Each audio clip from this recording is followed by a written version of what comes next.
Hello? Hello? Testing 1, 2. Yeah, I can hear you. Cool. Only 2 of us now. It was early. Yeah, it's unusual that you're the first one to log in. It reminds me. I got to log in anyways.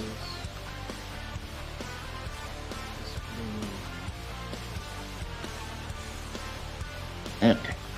You still hear me? Yeah. Okay. Of course, I wasn't sure you were going to hear me. I'm testing out a brand new microphone.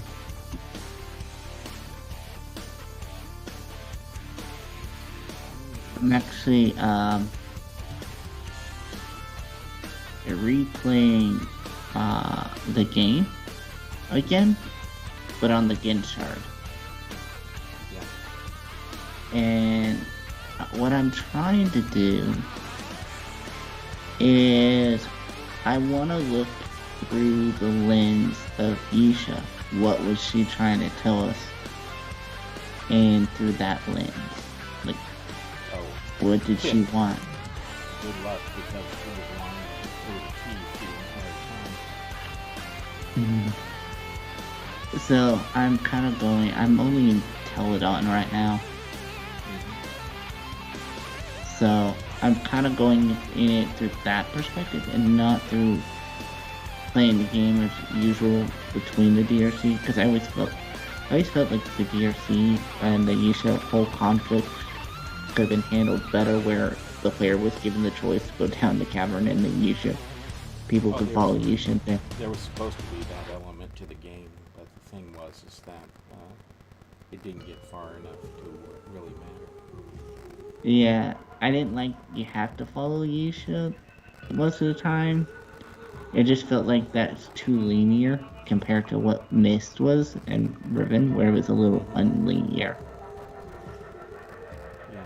No, the thing was that you were supposed to be able to make choices, but they didn't implement that very well partly because of the time issue. Sure, gentlemen. Raw Shiobente? I can't understand. Shura? I said, sure, gentlemen. Shara Bishimti is probably the phrase that you were looking for. Yeah.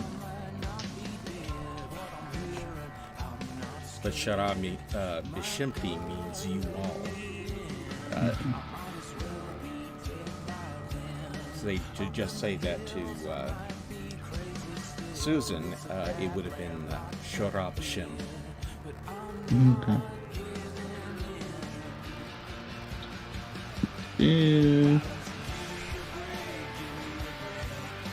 Did you, do we need anything from Microbot? Mirrobot. Definitely necessary for today's school. Okay. He's got to take us a few different places.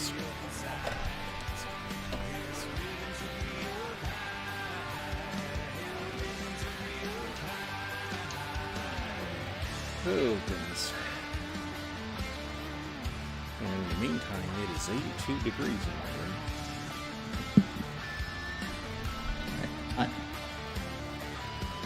97 out where I'm at. No, I didn't say what it was like outside. I said it was 82 in my room. Although, well, strangely enough, it's around that outside too.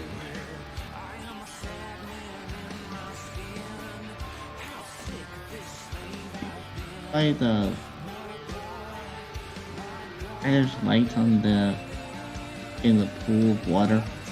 You know?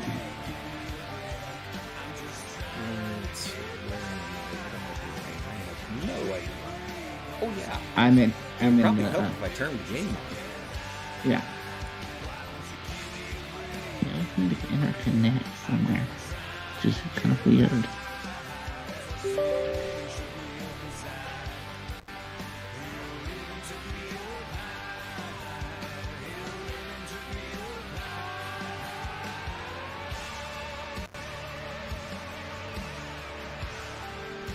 Just get mushroom right there.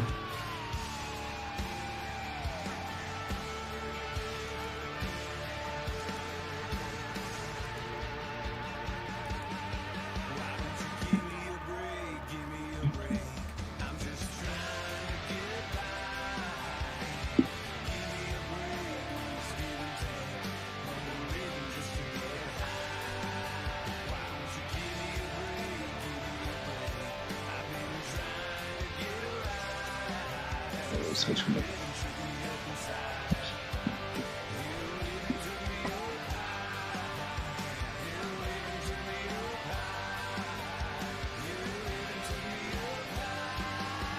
Oh, I just got myself a brand new microphone. How does this one sound?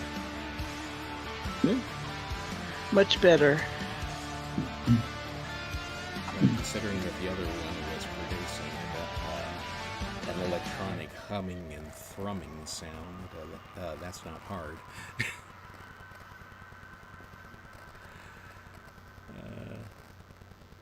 But the last thing, for the last tour or two, I had been using the microphone built into my webcam. Okay. What mic do you have? This is called by a brand named HyperX. It's called the Quadcast. Okay. I have a USB mic, Samsung Media mic. Yeah. Now this is a more or less. You've heard of the Yeti by a company called Blue. Blue Yeti, which is yeah. actually Logitech under another name. This microphone's supposed to be the equivalent of that, except it's prettier. Mm-hmm. Yeah. Actually, I went with. Here, let me Go ahead. bring this thing up in front of the microphone so you can see it.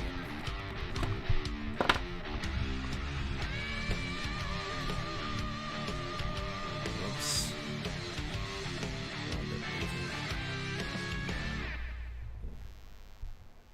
Oh, that's why it's getting caught. Yeah, this is the microphone I've got now. Oh wait, hold on. I'm not on the Twitch. That's why. Ah. Hold on. Give me a second. Oh, okay. You got a red one. You got it glowing red. Yeah, it's got a red light in it. Okay. I picked this up in the local Walmart. They have ones that are red, green, blue, but this is the only one they have. Yeah, I would probably gone with green.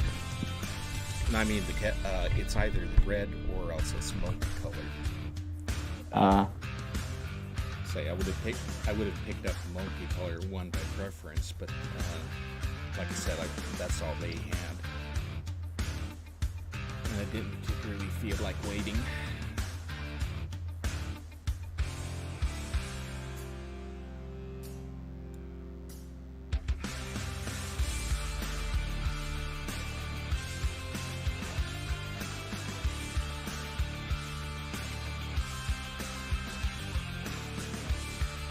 But the other party trick that this particular microphone has is that it comes with a shock mount already put on it. And nice. the red thing that you saw was a pop filter that's built into it.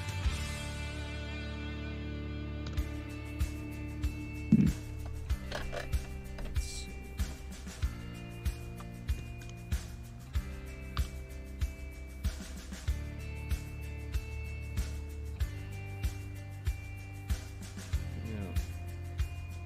Hoping that Arte shows up soon because he's a big part of today's tour.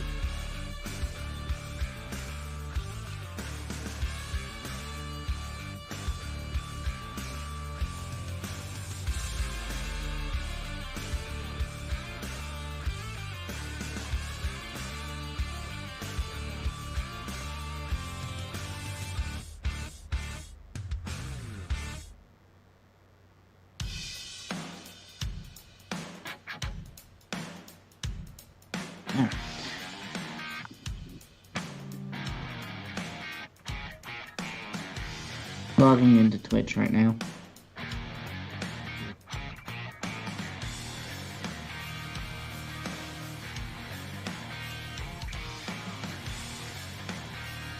I've had some glitchy tours lately. Oh, Darlene's not going to be in part of the audience today. She's got a great-granddaughter's birthday to attend.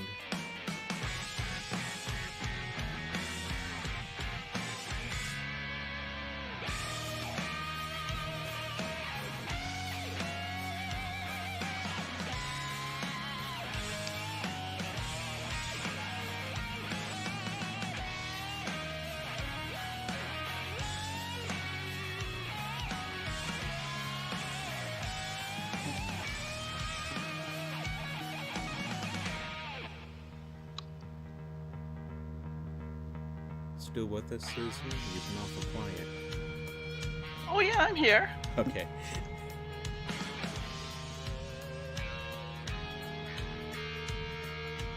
Alright. I was just more curious, Larry, with these lights, these blue lights in the fountain here. They all interconnect, like they were supposed to be a projection of some type.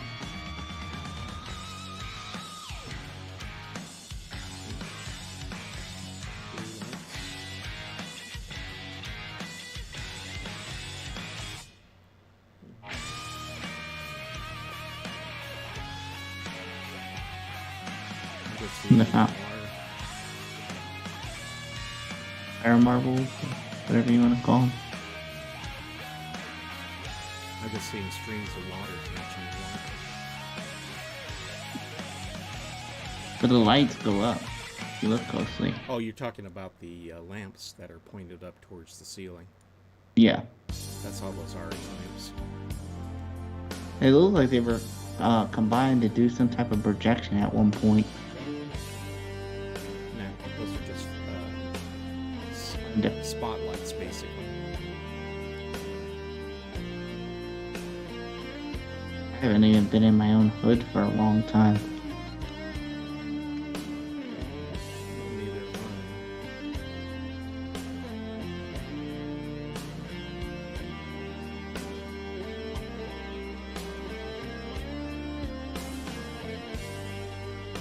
Not an awful lot of reason to go around there.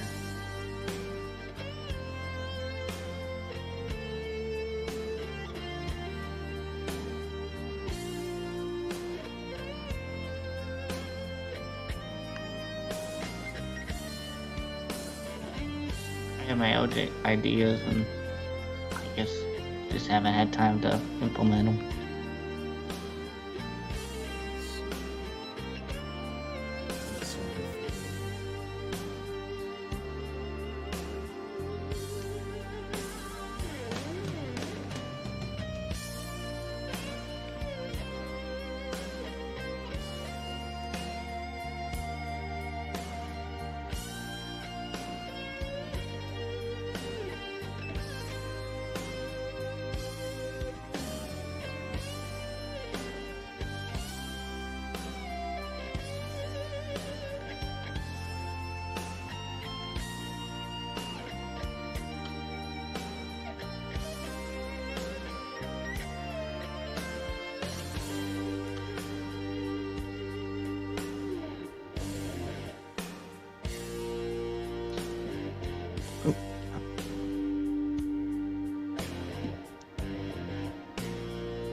Sometimes people make friends and buddies, and I'm not buddy with them, so sometimes I have to do it that way.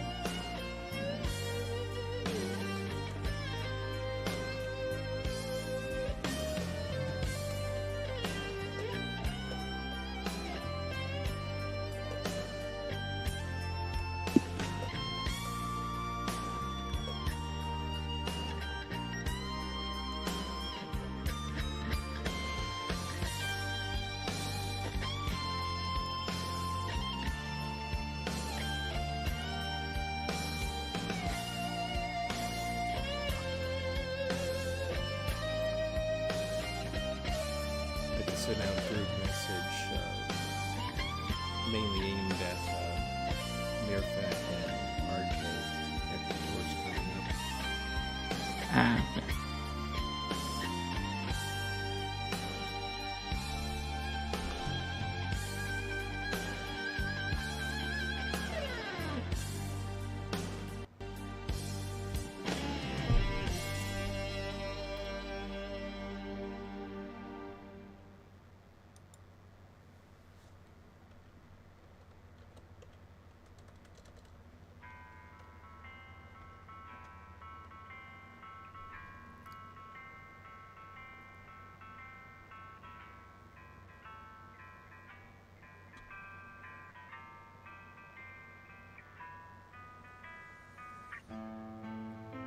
We're killing ourselves, and we know, yeah, we can. Zeke, do you have all our regular tourists on your buddies list? I don't necessarily. I don't see a lot on my buddy list, Susan. But I do know people have made friends with me or something, and they appear on the buddy list somehow, but I haven't made friends with them, so it's kind of hard to contact them. So I just sent in buddies list. How? Okay.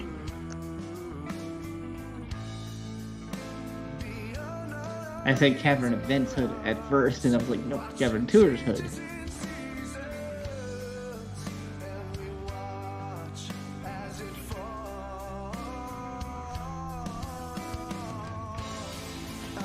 I have a small break tonight, but then again, it takes people a while to get in. Plus, I have actually... So, I guess you could call me somewhat of a former gamer. Where I used to have Steam and GOG games at one point. And I never understood, when I was looking to make a computer, I never understood between high, ultra, epic, all the different settings that people do in the games. Never really understood it. And now later, I'm learning what that means. Yeah, the presets. And now I'm learning what that means again. And I was like, oh, okay. So that's what you mean by this and that and this and that. So I did some adjustments on the AMD's Radeon software to help Ae'gura, and I did some adjustments. I think I have it all maxed out on Ae'gura because it's not very demanding. Though it was demanding at the time on PCs. Actually, it still is to a certain extent because the screen was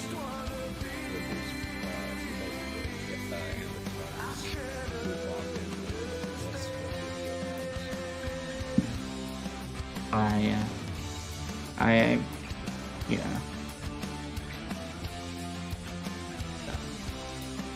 I recently started replaying Epic. Abduction. And on my old computer it had be at low, but on my new computer it was automatically set to Epic. Yeah. Which is why I wanted to replay it. I wanted to replay it how it's supposed to be seen. I know, I gotta replay it again because I was on a RX 570, 4 gigabytes, and the thing was so sluggish on the thing. I had to put everything on low just to have a balanced frame rate, and even then it just slugged. Mm-hmm. And I'm talking about the lowest setting you can go down to. For me, it was always the transitions. Whenever the thing had to load. Oh, yeah. Scene, Report through the seeds. Yeah, I'm looking forward to my first. Well, the first seed port, is at the beginning, and that was very quick. Yes, I gotta replay that on high. You're doing it right. Exactly. And like I said, it sits it automatically based on your computer. So Yeah. I will tell you, Susan, there's that one puzzle I do not like in there. I can't say it for spoiler reasons, right, but yeah, There's no reason. The maze puzzle is the most annoying thing in that entire game. yeah, it's just like the maze puzzle back in Myst. It's like they recreated it, but made it more fluid. They made it more Yeah. tough, actually, in Abduction than they did the Myst one for some odd reason. At least Myst you could figure it out a little bit. But in this one you had to go back and forth, back and forth. And what makes it worse is you can't do a walkthrough for it because it's designed specifically to each player. So Actually, if it isn't. it isn't. No, I use the replays to get through the thing all the time. Okay. That was an annoying puzzle for me. I used a walkthrough through that whole thing because I could not figure out a darn thing. well, like with Myst, it just drops you somewhere, Mhm. and you just have to start exploring and happen upon things. You know, they're like Right. little clues where to go next. Like Mm. you and you have to touch everything, push every button, explore every nook and cranny, Yeah. listen carefully to any oration that you hear. Like, like there's one thing that says, "Oh, I wonder where CW is." Okay, well, I guess I'm supposed to find CW. Yeah. I did tell Larry that I'm actually replaying Uru, but I'm playing it in the Genshard rather than the main game. Partly because it's just much prettier over there. And the second reason is I want to try to focus on getting through the whole game without any walkthroughs or hints. But I'm trying to look through the lens of Yisha. What was her message, and how Oh, did she look through that lens? interesting. So I want to look through the lens. What was her commentary on these things? Yeah, I read the Sharper's Journal. What was her perspective? Yeah, what was her She had a very, very bitter perspective, right, Larry? That's putting it mildly. She projected every single thought that she perceived in herself onto the game. Oh wow. Yeah. So Say it's that, just and the funny thing was is that up until the time that Callum became her mentor and then was murdered, she had nothing in particular against the demeanor. But after that, all of a sudden, they were monsters from the deepest depths of hell. Yeah. yeah. So yeah, that's just something because I've always played the game through the fact that I'm just following DRC, but I'm not getting any perspective from both sides. And so now I'm trying to figure out what's her perspective, and then what's the DRC's perspective in the scene. Like, what was their perspective? What caused that conflict? Why did they not? Was an organization that was meant primarily for archaeology. They were trying to restore the place, and there was an intention in the background that eventually they wanted to open it up for human habitation.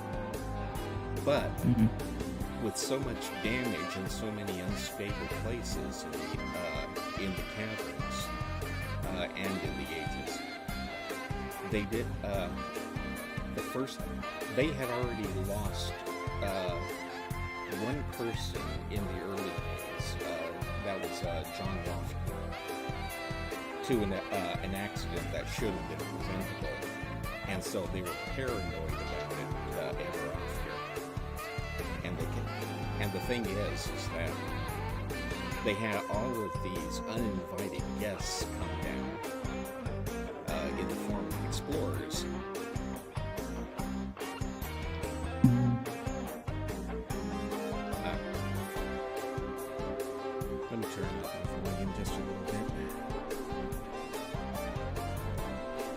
Oh, I think the music's playing over your volume. That's fine. Yeah, it is. This is just pre-show chit-chat. Yeah. The tour hasn't Okay. begun. Anyway, how's that sound? I just turned up my volume on the microphone.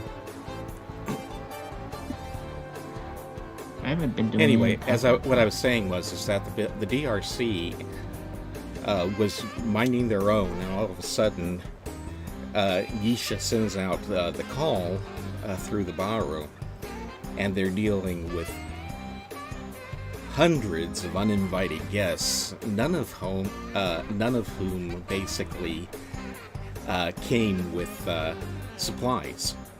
You know, they didn't come with their own food, or at least not very much. They didn't have anything to, really for any of the living accessories. So all of a sudden, they were responsible for a whole bunch of freeloaders. And then these freeloaders were making demands, saying, "Open up this, open up that. We want to go there. We want to go this." Oh, RT just joined us. Hi, RT. Hey, everybody. No. Shara.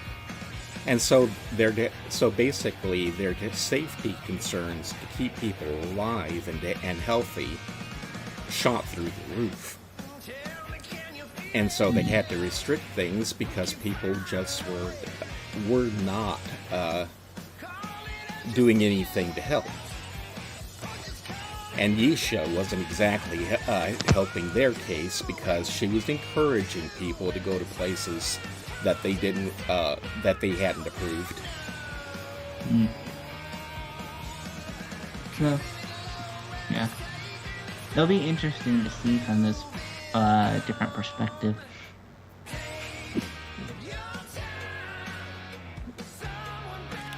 Before you form any opinions about Yisha, though, make sure that you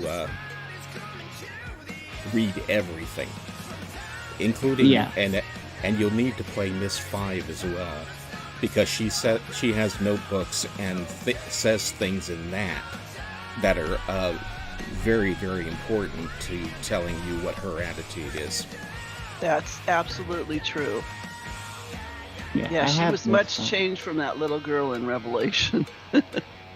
Yeah, that's one game I dislike, unfortunately. Myst 4. Well, I think She that thing changes had a wee bit. Yeah, I just think that game had the worst set of controls that they ever instituted in any Myst game. Well, It had the worst set of what? Controls. Yeah. Which, Revelation 4? Yeah. yeah. Do you know I don't how know. much trouble I had trying to turn those little knobs for the Mongri puzzle? Oh, yeah. Well, you have to turn them in a circle. Right. Yeah. Yeah. I always felt That- like Myst 4. That and the vibrating crystal puzzle. Those two things beat me, but good, and I never got past them. How about moving the slider? As a common joke now. Moving the slider is, it's tricky, but you can eventually get there without Atros yelling at you. Did you mention the spider chair? No, I don't. I myself. Oh, it's That was fire. fun. I The had fire this, yeah, but I never got past the Mongri puzzle or the crystal puzzle. Basically, to see the rest of that game, I had to go to a video walkthrough on YouTube. I I'm beat trying it. to remember the crystal puzzle. I That's the made one. You had to tune the crystals in order to activate the chair that took you over to his laboratory. the spider chair, yeah. Okay, It then was that so one's- bad, Yeah, Cyan had to change it. They had to, slow it down or something for us.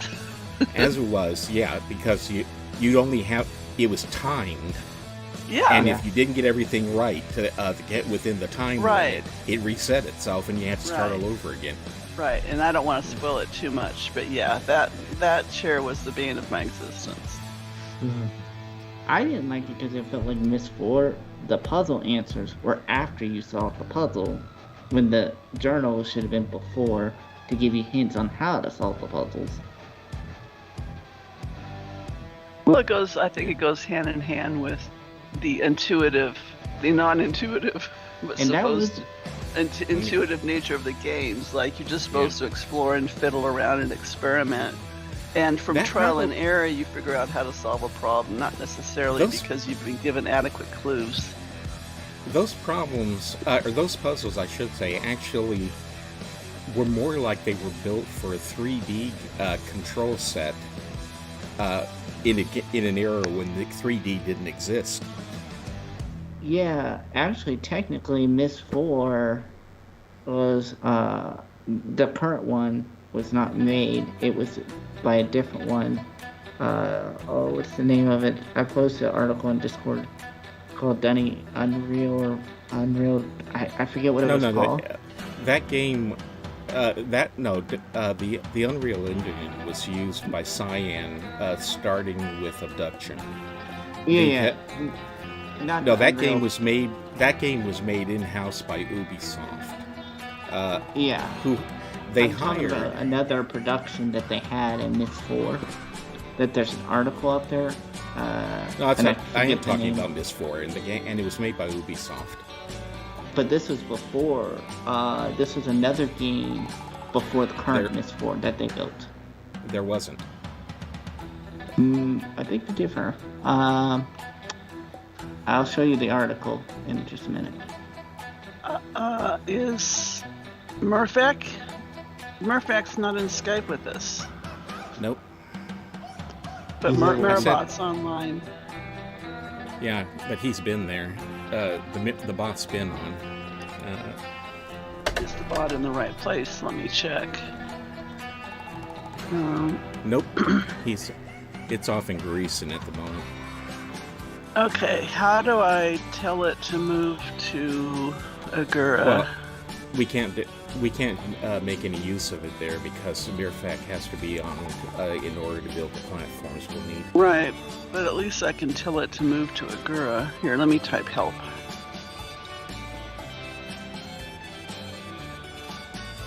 Isn't it bot to the city?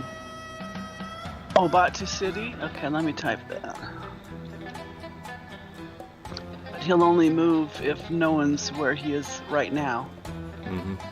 No, he's alone. I just sent him a hi message.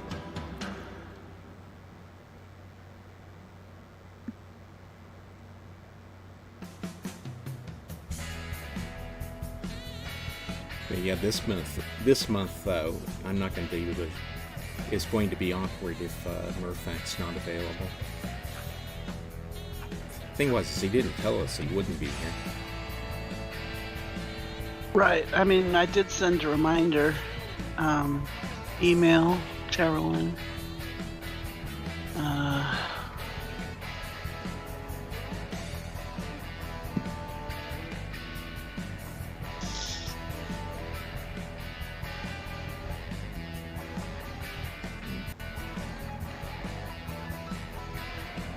Oh, we've got 18 people watching the stream. That's a pretty good start.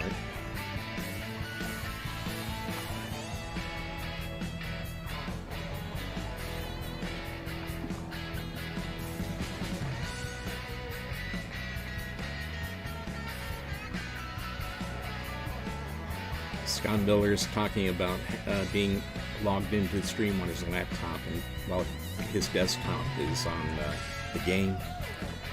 Say, I've got 2 laptops, my desktop, and on the desktop I have 2 monitors, so I've got to keep track of 4 different screens here. Wow. I only It's have one Link screen. Badu. You're gonna be busier than a 1-ounce paper hanger. Link Badu, Ae'gura.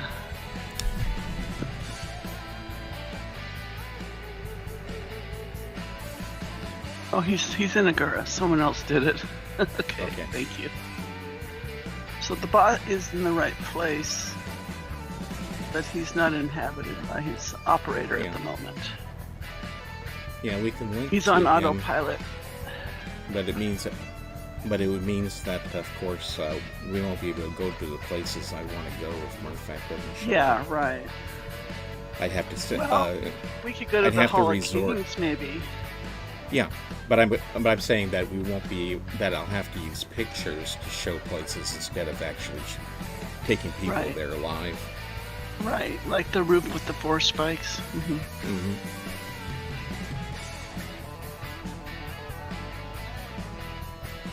And I don't want to give spoilers, but for the next part of our tour, I don't think you need the special effects, right? The I next don't know. topic. I actually don't know what it is yet. I haven't looked. You're kidding me! Okay, No. folks, our tour won't- guide has no idea what we're doing today. Don't panic. I know what we're doing today. I don't know what we're doing next. Next today. Well, I mean next today. We're not going to consume Oh. 4 hours looking at the building with 4 spikes. I hope. Of course not. The tour doesn't last 4 hours. Yeah, you could probably take all day at Ae'gura and still not finish. We didn't. Okay, well it's 10:03. Yeah, I guess we're just How gonna much have to wing longer it. can we ping Smurf back on Skype? Is he at least live on Skype right now? No. How do we check? I got the impression from his email that he's not going to be available because his parents are in town. I didn't see didn't that get message. an email from him. I Did didn't he see just a send the message like email that. to you or to everybody? Oh, he sent one to you? I did I- see one. I thought it was a group. I didn't get an Maybe. email from him. I got a Skype message from Zeke. Well, that's certainly Oh. going to put a crimp in things, but so yeah, be he it. sent it to Larry, Okay, I did get it. Susan, Yep. and Oh. Zeke, and myself. Oh, My parents minute. have come to visit me earlier than expected. I'm sorry, but I won't be able to come today. oh, Okay, I guess he doesn't But He he love must did have you. give just us- sent that. He just sent that message. I take it.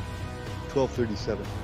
Yeah, Okay, then so- that's why. Yesterday? Okay. And if you look at No. it, he did give us some commands we can use with the bot.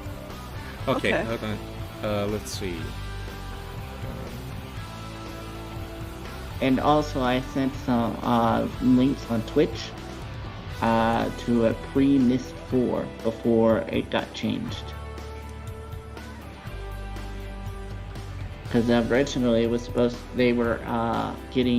originally Myst 4 was being developed like Uru was, that rivaled Uru's 3D engine at the time. But Ubisoft decided to scrap it and design their own engine somehow. Yeah. So,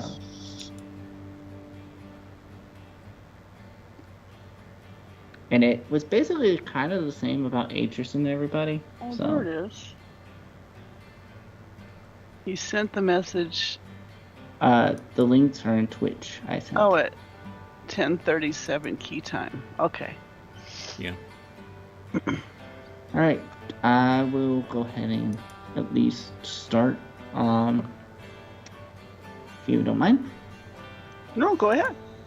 Alright, I want to thank you everyone for coming to the Cavern tours. We will be exploring the different ages. We'll be finishing up one of the ages today, hopefully, and we try to be as spoiler friendly as possible, but it would be recommended you play the whole game so that we'll try to be as spoiler free as possible, but there are certain instances where we will spoil some part of the game. If you don't have Mirabot as a friend right now, I recommend you make him as a friend, because we will be using the bot to link to our final part of the tour, this age. And I also please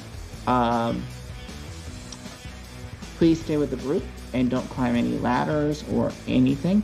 Mirabot normally warps us or something, but we may end up walking today. But just don't climb any ladders or anything, because it can cause a lot of glitches. Actually, they don't have any ladders where we're going. Yeah, where we are. Yeah, I just mention it just in case. Mhm. Um, second, stay with the group. If you log out or if you get minus from the game, just link to Mirrorbot and go to follow Larry, which will bring you to the group. There will be sections, be able to ask questions. So you can prepare those questions to ask Larry or Arte when they're ready for them in the tour. The second thing, if the noise level is too loud for you, you can go to your bottom right, click the wrench, audio, and turn down your sound effects, music, and ambient sound. Also, we are on Twitch, so we'll be switching between Twitch and the game. So be sure that the game is in windowed mode, because there will be stuff that Larry will show on his Twitch stream, and we'll be going back and forth. Let's see. Is there anything else that I'm missing? Nothing I Well, can when we're think ready of. to travel, we just PM link to Mirrorbot. Okay. And you can do that any time you like now. Mm-hmm.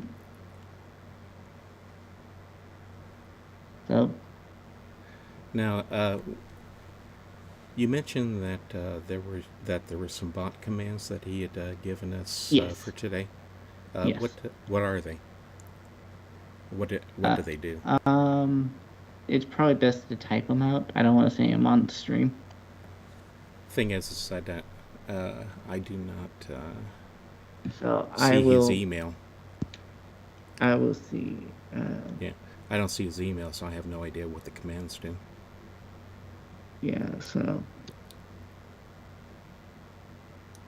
Give me a minute.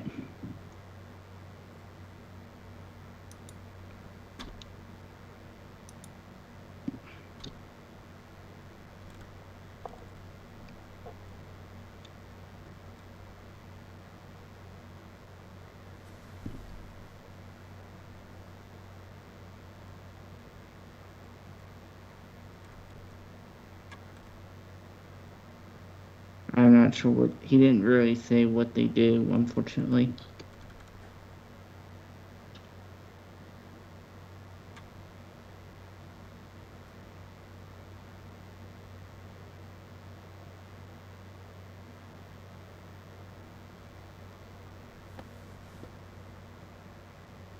Yeah, I know what that one does. It's in the Skype chat for you there. Yeah, I'm looking. I also typed it in Moolah. Yeah.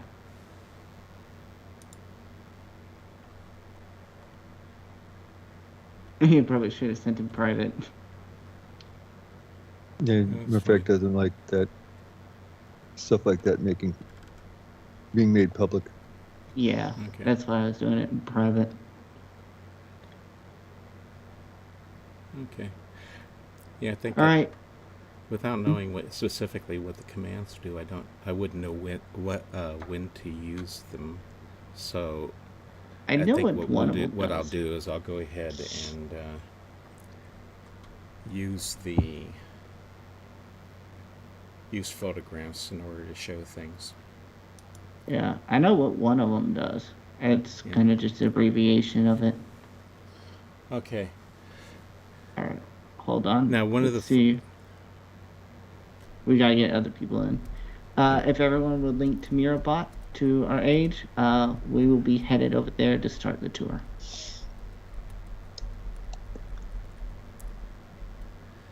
Now, one of the things I want to cover that I forgotten to last week was the palace balcony. That balcony is on the north side of the palace. It's the one that you link to in order to get one of the key markers. And off of that balcony, well, first off, the balcony has a locked door that leads into the wall. It can be reached by means of a borrow stone. The balcony has the torn remnants of 3 banners hanging from the rails.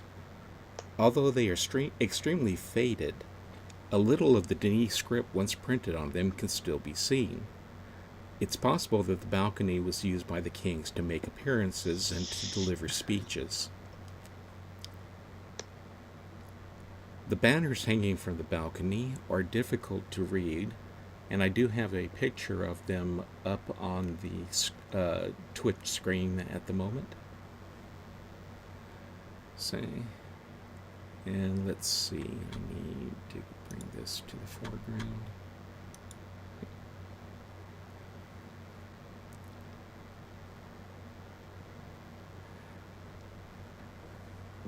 With a great deal of effort, I once managed to transcribe all of the visible letters on the screen. And this is what they look like when they're written out clearly.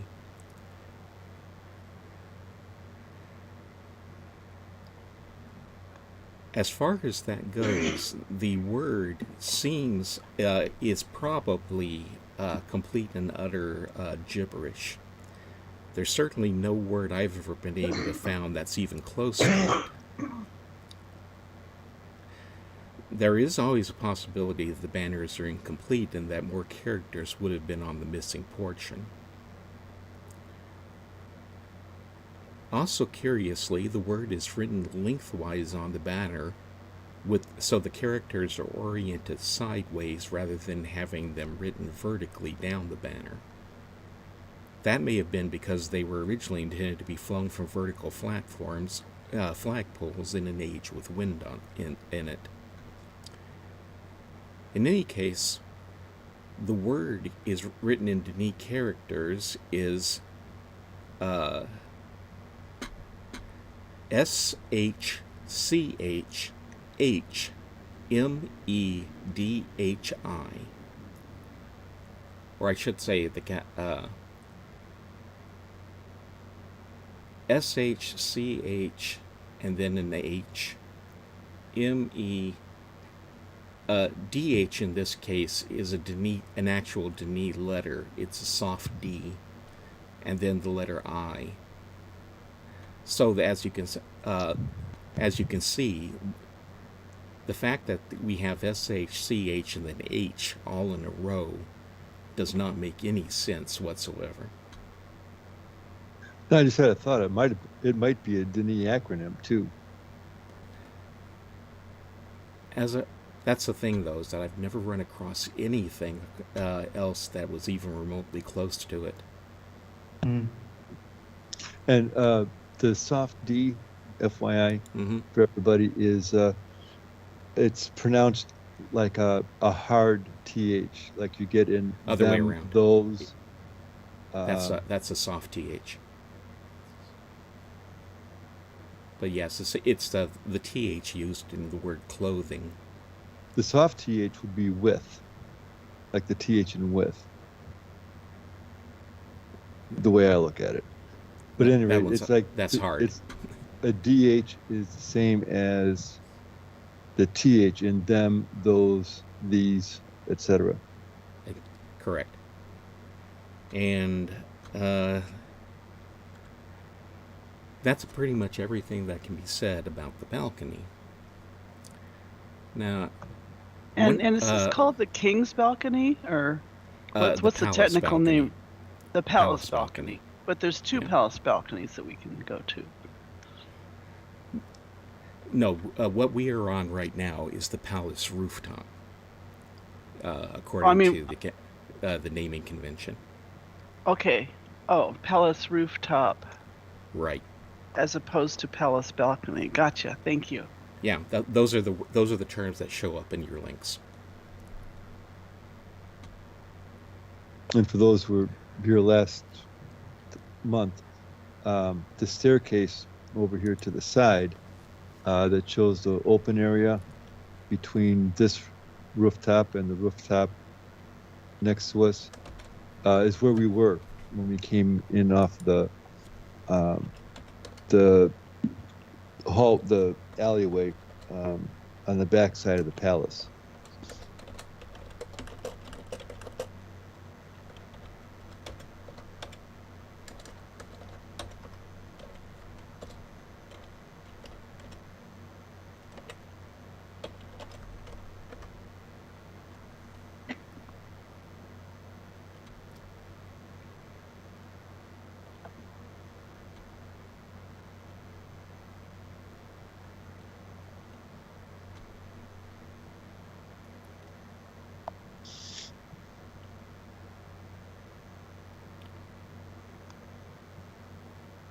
Now, let's see.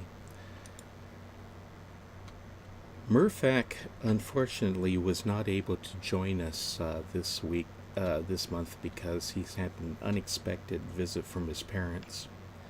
So I was going to take you back up to the rooftop. There's a little courtyard, or oh goodness, my mind's going to. But there's a little area up on the top, the very top of the palace, at one of its highest points, where we took you last week, but can't go up there because he isn't around to build the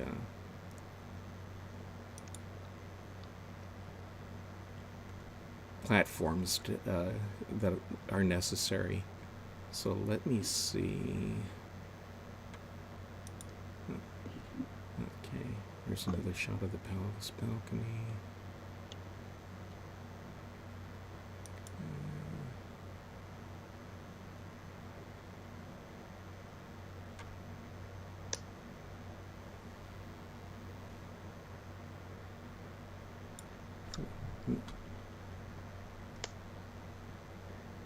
If you put your mouse cursor on top of the Twitch window and right click, you'll get some options to try and fix things for yourself.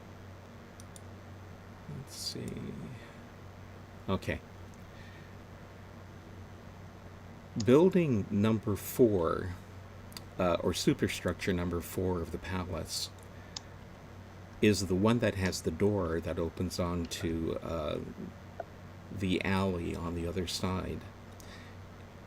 If you're looking at the stream window right now, I'm inside the palace court. This picture was taken from inside the palace courtyard, looking at structure 4.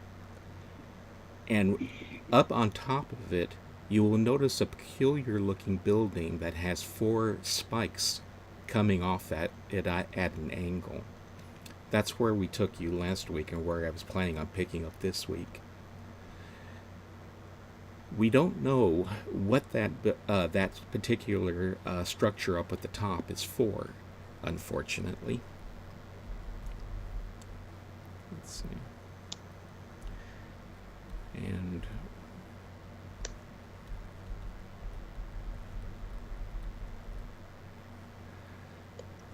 it has a door into a railed rooftop deck. The 4 projections are facing roughly north on top of the structure, but no one has advanced any theories as to what purpose the structure may have served. So it's still one of the great unrevealed mysteries of the palace. There's a possibility that it may have been some sort of a radio broadcast room where they could send out information to the rest of the cavern, or maybe key signals, or something along that line. But at this point, your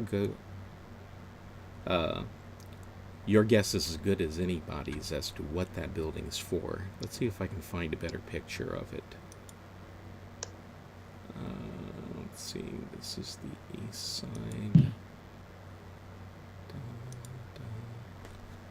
Because I've definitely taken better pictures of it.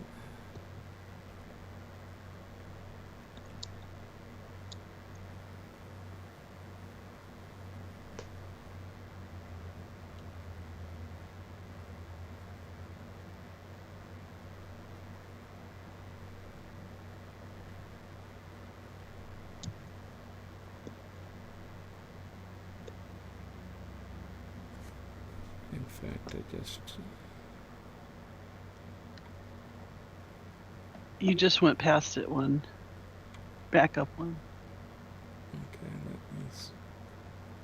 starting from the map, let's go down one. Let's see, can you see my cursor? There it is, yeah.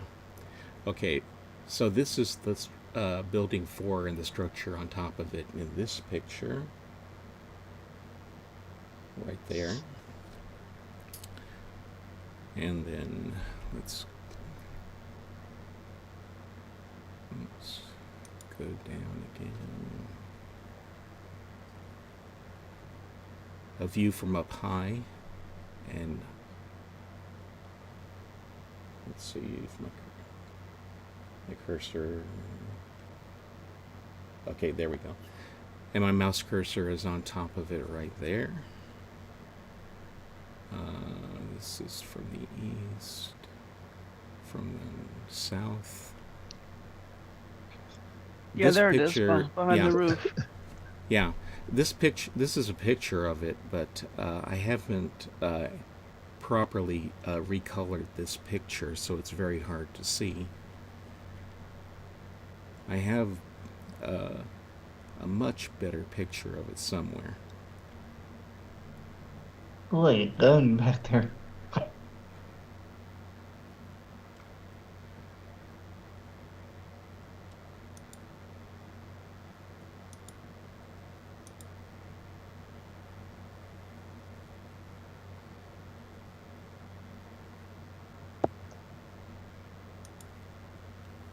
Okay, this is a bit better of a shot of it than otherwise. This is from the tower over the Hall of Kings, so we're looking at it basically from the back.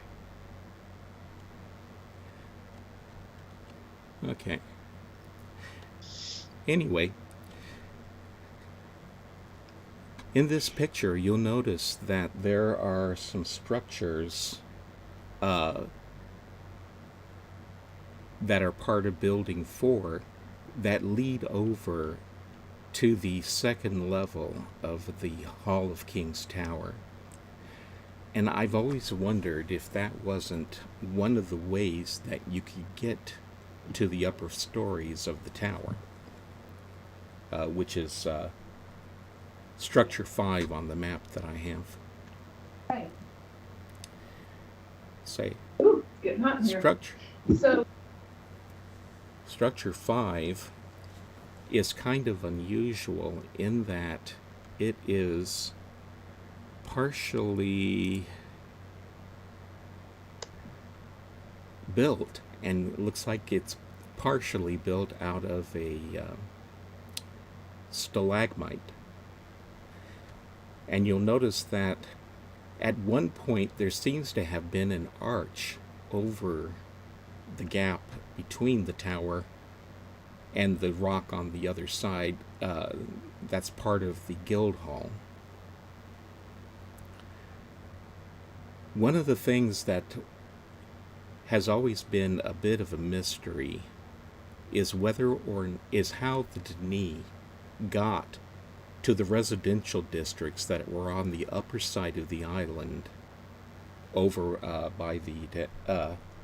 over past the guild hall,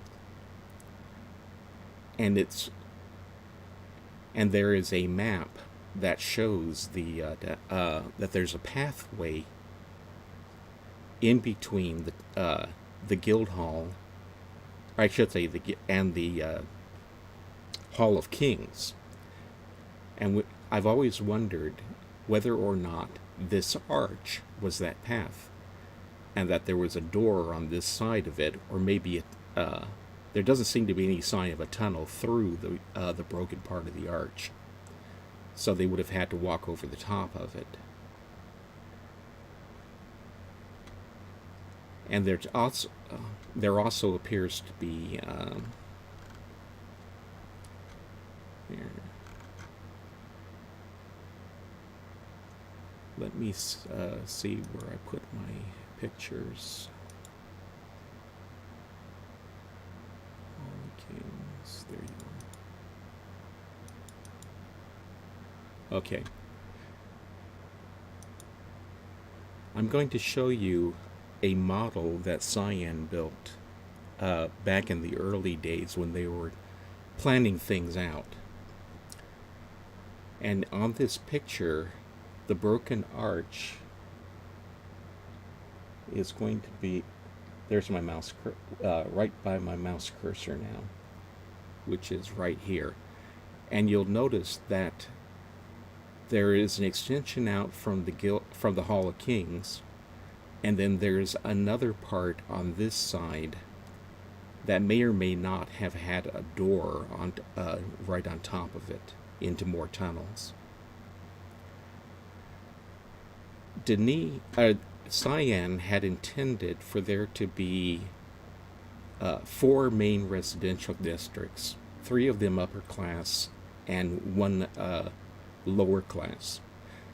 The lower class district was called Carathan, and it's this part right down here below the tower for the Hall of Kings. And it goes all the way down the side to an inlet that's on the other side of the ridge that separates the pathway we take to the library from the residential districts. Then there were 3 other districts that are higher up. One of them is called Isha. I believe that one of them was Jareth, and we don't know which one of these 2 districts were those 2. And then on the opposite side of the island, there was a district called Jatari, which is where the Watcher's Pub is located. Let me show you a different picture of the model.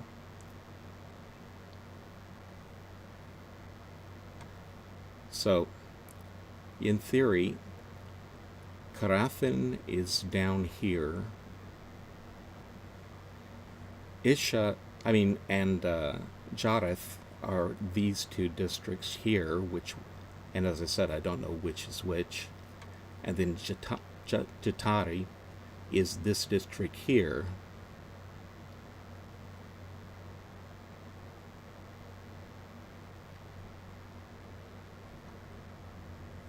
And let's see. Here's the courtyard map. So you can see that from the Hall of Kings, there is this pathway right here. Whether or not that pathway is supposed to be underground or that arch that goes across from the tower, I couldn't tell you for certain. But since they are climbing to get to those districts, that's why I can surmise that perhaps that arch had something to do with it. This pathway, by the way, you'll notice is the only marked place where there's access to the upper parts of Ae'gura Island.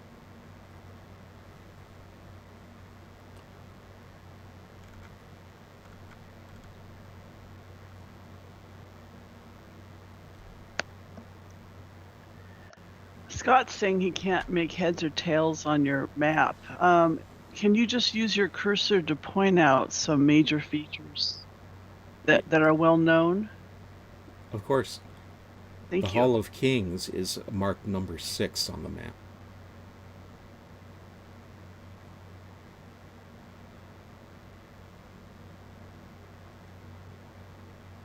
I mean, I'm sure you can see the stairs, right? Can you see the grand stairs? What is it, the great stairs or the grand stairs? Great I'm mixing stairs. up my Yeah. video games.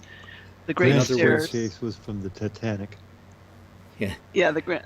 I'm thinking of another MMO too, but anyway, yeah. Anyway, so on the map, building number 1 is the ferry terminal.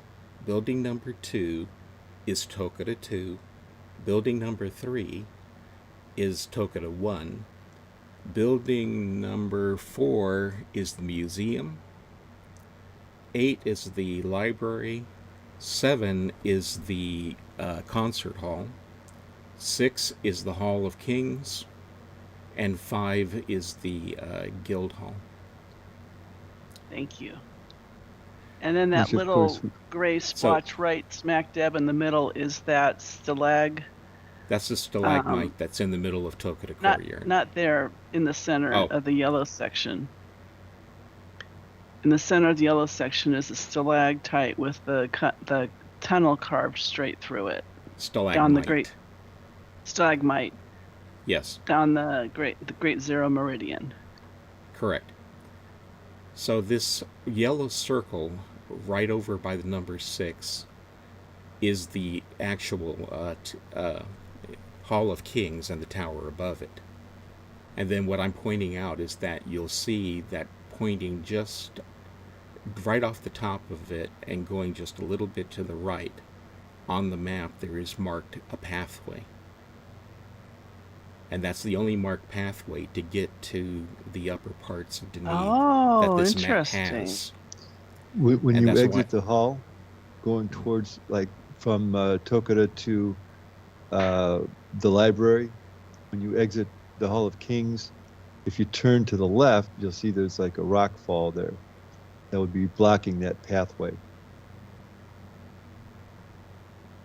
In any case, just on the other, not shown on this map, but just on the other side of the rock over to the right of that pathway is the Cavern district.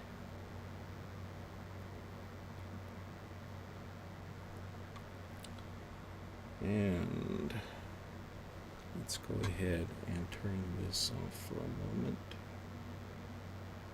Oh, Scott says he was referring to the model.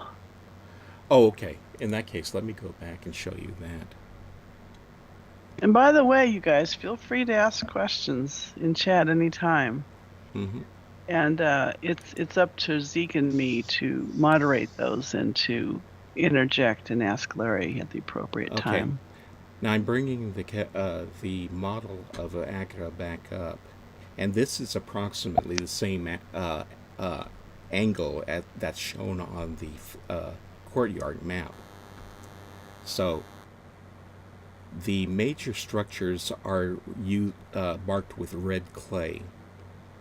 So the one down at the water line in the lower left is the ferry terminal. Just above it in white is Tokata 2 going up alongside the Great Stairs. This small thing right here in the center of, at the top of the Great Stairs, is the stalagmite. Just to the right of that is Tokata 1 in red. Then just past that is the museum in red. The red structure at the top of the rest of them is the guild hall. The large red area over here is going to be the concert. No, the concert hall is the small splotch of red down on the peninsula. The larger splotch of red directly above that is the palace. And then right at the top of the palace, let's see where my cursor is at the moment. That's the Okay. Hall of Kings. That's the hall of Kings and the tower above it. And I see a bridge leading to the stalagmite. Or what would have been a bridge leading to the stalagmite. That in let's go your to other this- picture is yeah. broken. And it's also broken in this model. Oh, very nice. So that proves your theory. Okay. So that was a bridge to the residential district. Yeah. Very interesting. It doesn't prove anything, but it does add some weight, a little bit of gravitas to the theory. In other words, it makes it a little more plausible.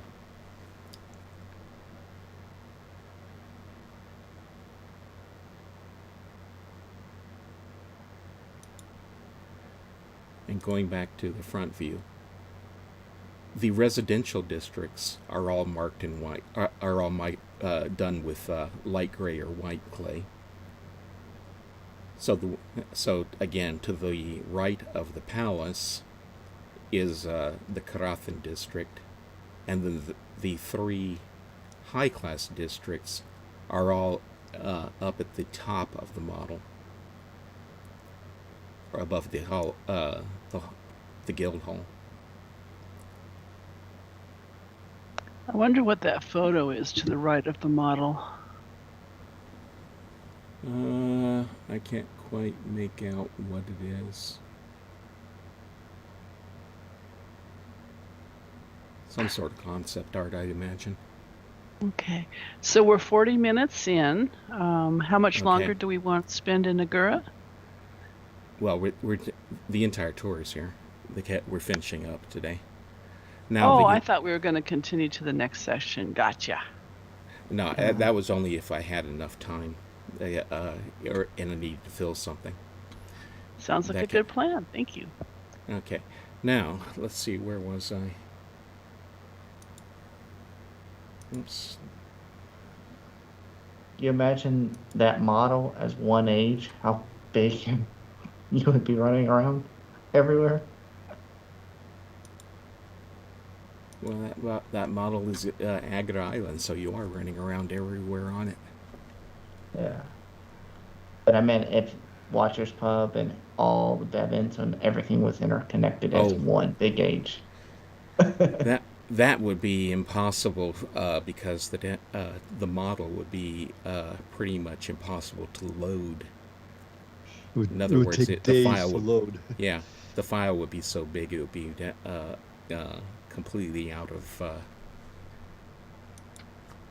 any practicality whatsoever. It would have to change the engine to be something like Second Life's engine, in that things only get brought in and rendered as you're moving through.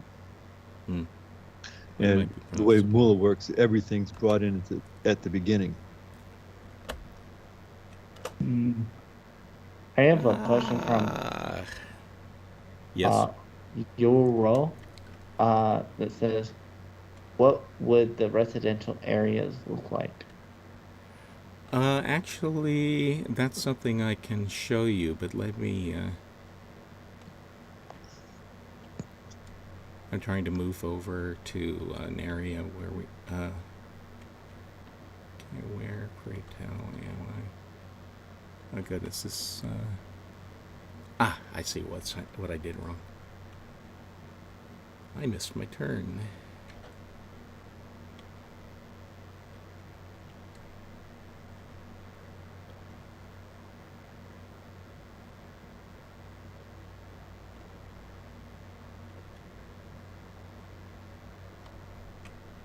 Okay.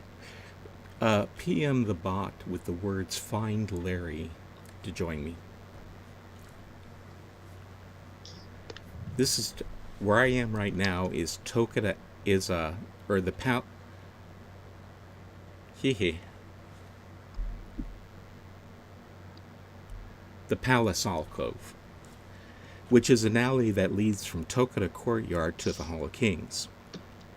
This, of course, has a Nexus terminal built midway along the level section of the route.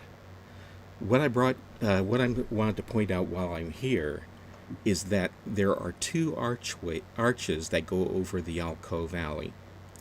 The lower arch is purely decorative, but the upper arch that we're facing toward at the moment is wide and has a walkway with a door into the palace.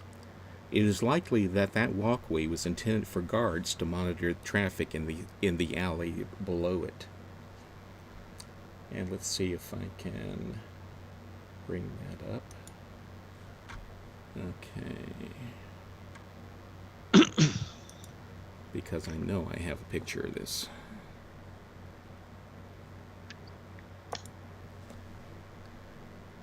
Oh, excuse me. I was talking about the bridge across from the Hall of Kings, having what looked like the remains of a doorway above it. And this picture is a close-up of the stump of the arch.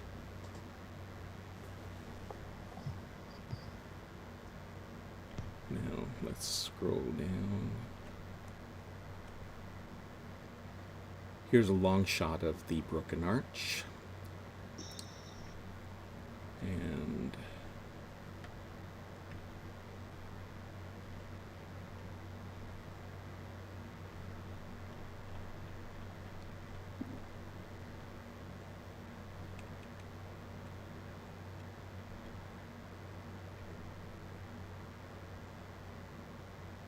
How did I miss this picture when I was specifically looking for it?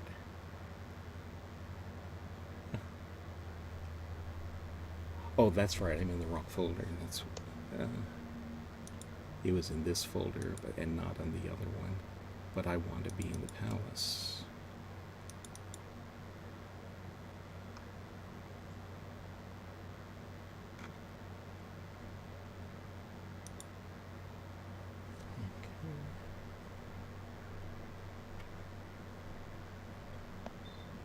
Are we going to be visiting the inside of the Hall of Kings today? Just a The moment. ground level? Just in just a moment. Great. That's our final destination. Great. I'm just trying to finish up all the exterior parts. Okay. I've just brought up a picture which shows the palace from the south up on the Hall of Kings. I mean the Guild Hall. And if you look right where my mouse cursor is, that is the palace alcove where we are right now. And I've just moved my mouse cursor to the upper arch where the walkway with the is on top of it. Oh, wow. Let's see if I think I should have a picture that's a close-up of that. I didn't even know that was a walkway up there. Yeah, this is a bit dark, but hopefully you can see it. Let's see, it hasn't popped up on my screen, on the stream window yet. Okay.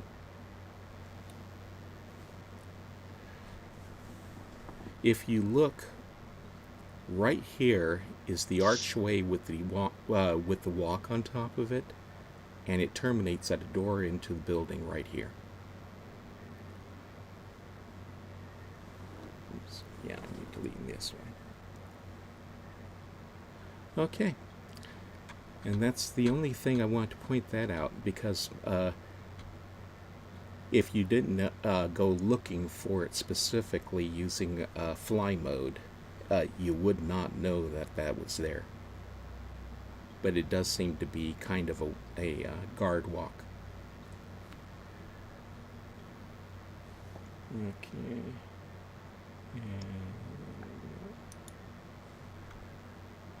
Now at this point, we want to go into the Hall of Kings.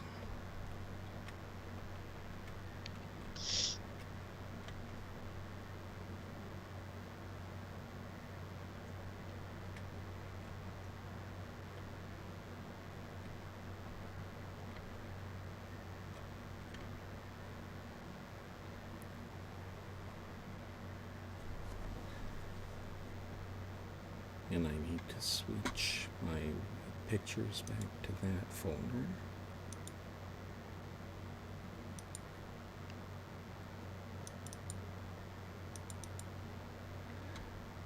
Now there's a few things that I want to point out from in this building. So let's go ahead and turn the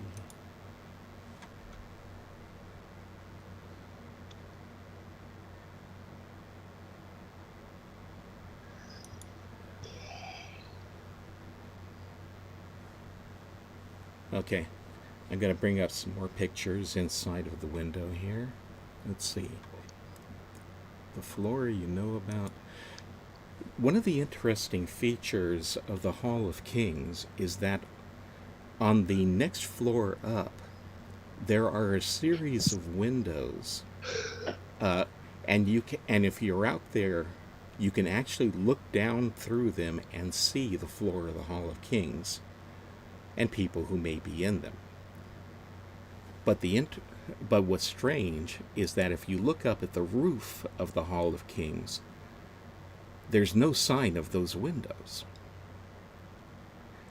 So I've never quite figured out what the heck is going on with that. Could that be a one-way mirror? they're stained glass windows. So let me go. So that seems. Stepping out of character for a moment, I believe that was a glitch or an error on the texture artist, that they did not make that texture transparent. Well, no, they did make the texture transparent, but they didn't do it. They didn't make the texture on the inside. That's what I'm talking about. The inside they made the outside texture transparent, but not the inside one. Corresponding inside texture. What I was saying is that if you look at the around here at the roof, you will find no sign of the window textures at all. So they didn't make them on the inside.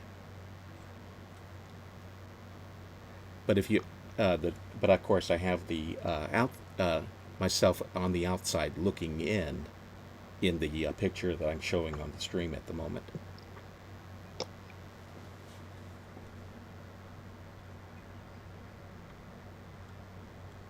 And let's see, were there any other interesting features I wanted to show you?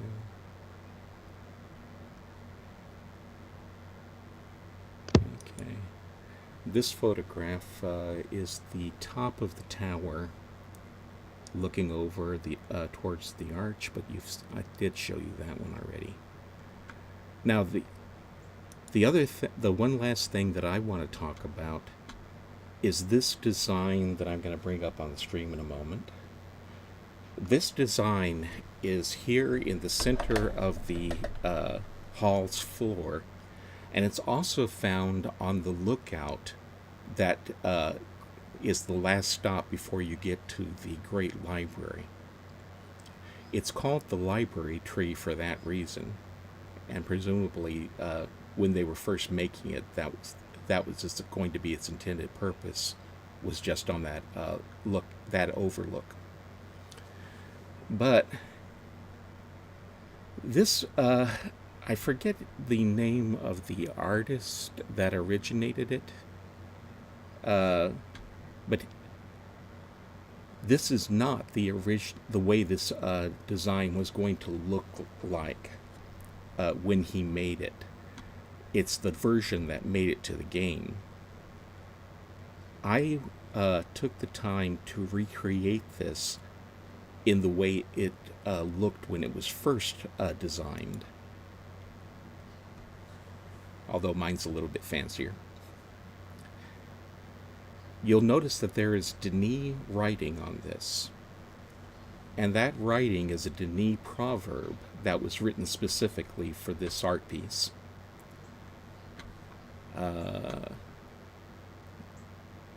on just a moment and I will look that up.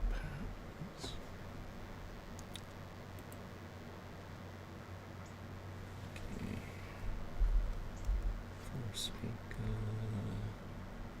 H.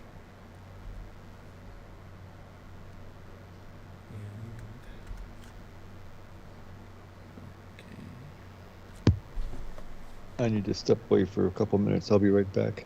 Okay. Let's see.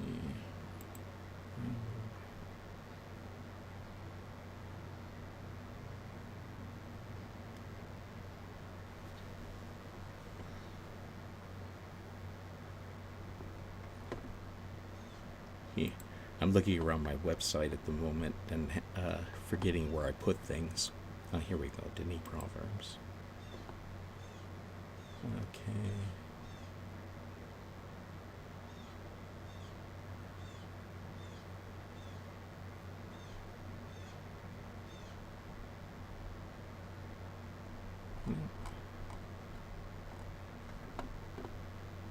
Did I put that?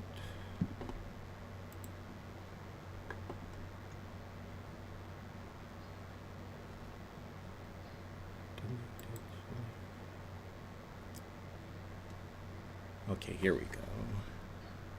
And this was...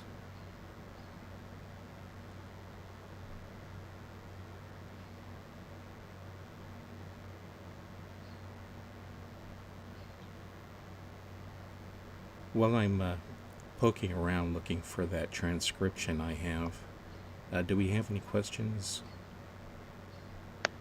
I don't see any, but please ask your questions here. I have one from Scott Miller who says, uh, it is it a representation of the Cavern districts? Is what a representation? Guessing the symbol, maybe? Oh, no. I'll talk more about it in just a moment. I was going to. I just found my transcription of what the proverb is. Yeah. And it reads Ra'atanorach reter kenen te alon, rub regaran och reter kenen te neon. And we don't know the exact translation of that because there's a couple of words that have not been revealed yet. It says more or less the beauty of the tree is in its, and then we don't know what the word is, but the something of its tree is in its root.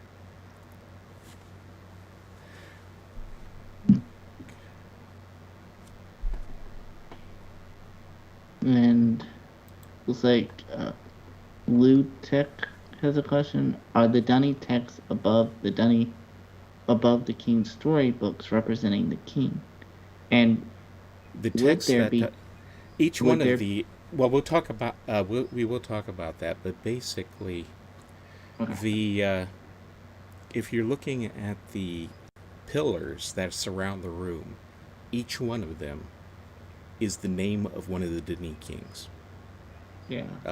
in Denis lettering. Oh, and while we're waiting for Arte to come back, we had been asked about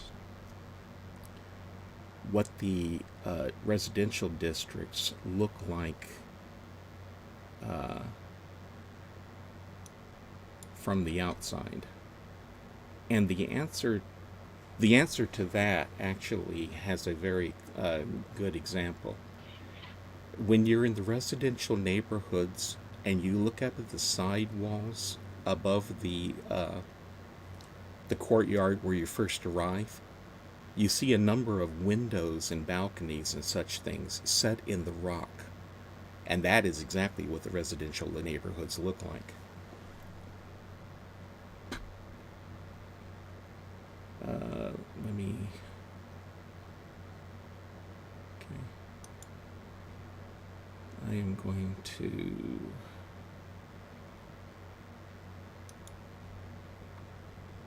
Go. Let's see, Guild Hall. Guild Pubs. There we go.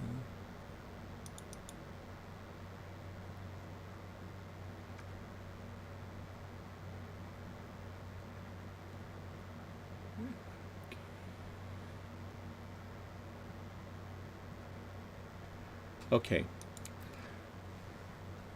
I'm going to bring up a series of pictures on the stream right now. And what these are pictures of is me having stepped outside the Great Tree Pub, and now I'm looking up at the rock out on the outside of the building, and you can see various structures in the rock that are residences in Jateri district. Let's see, this is not. Here we go. So this is a picture of Jateri, and so is the next one that I'm about to bring up.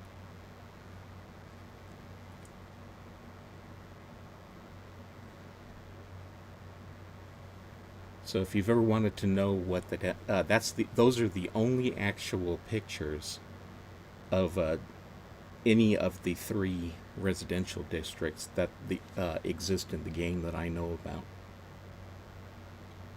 Well, isn't there also? Gosh, when you go to, I think is it the Guild of Messengers? We used to use the bot to go up to float, and we could see windows. That's what these are pictures of. Okay. I'm just been Yeah, a while and that was since I've done that. that was no, that was the Great Tree Pub, or the Watchers Pub that we Oh, were the Watchers outside Pub. of. Right, Okay. and that's where I Great. am. Right, that's where these pictures are. Gotcha.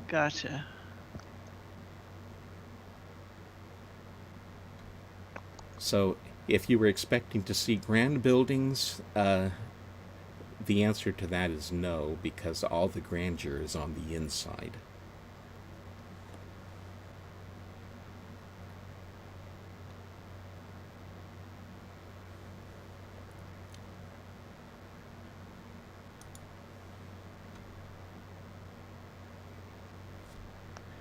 We do Now, have a question from Ethan Ever. Mhm. But he spelled a word that I don't recognize. Generally, the spieler, Spilar, I don't know what that means, Ethan. Generally, the spieler is connected with Yisha and the Barrow, right? Why is it in the King's Hall also? What is its meaning? Okay, I have no idea what that Maybe you particular. meant spiral? Oh, spiral.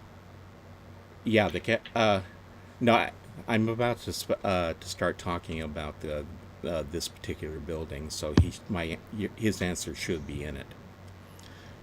First off, the Hall of Kings is a large, round, high-ceiling room with 34 memorials set on decorative ribs, one for each of the kings of Denis. The names begin in clockwise order from the door to the palace alcove, where I'm standing, starting with Renneref and ending with Kureth. The upper half of each rib lists the name of the king.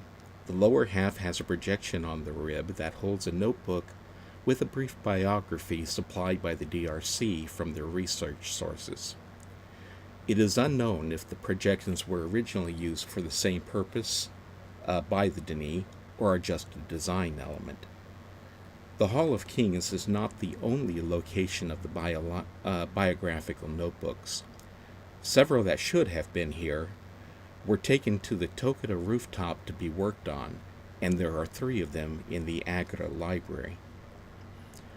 The hall was open for explorers on January 12th of 2007, allowing access to the areas west of it, such as Sutherland Point, the path to the Great Library, and the southern end of the Concert Hall Bridge.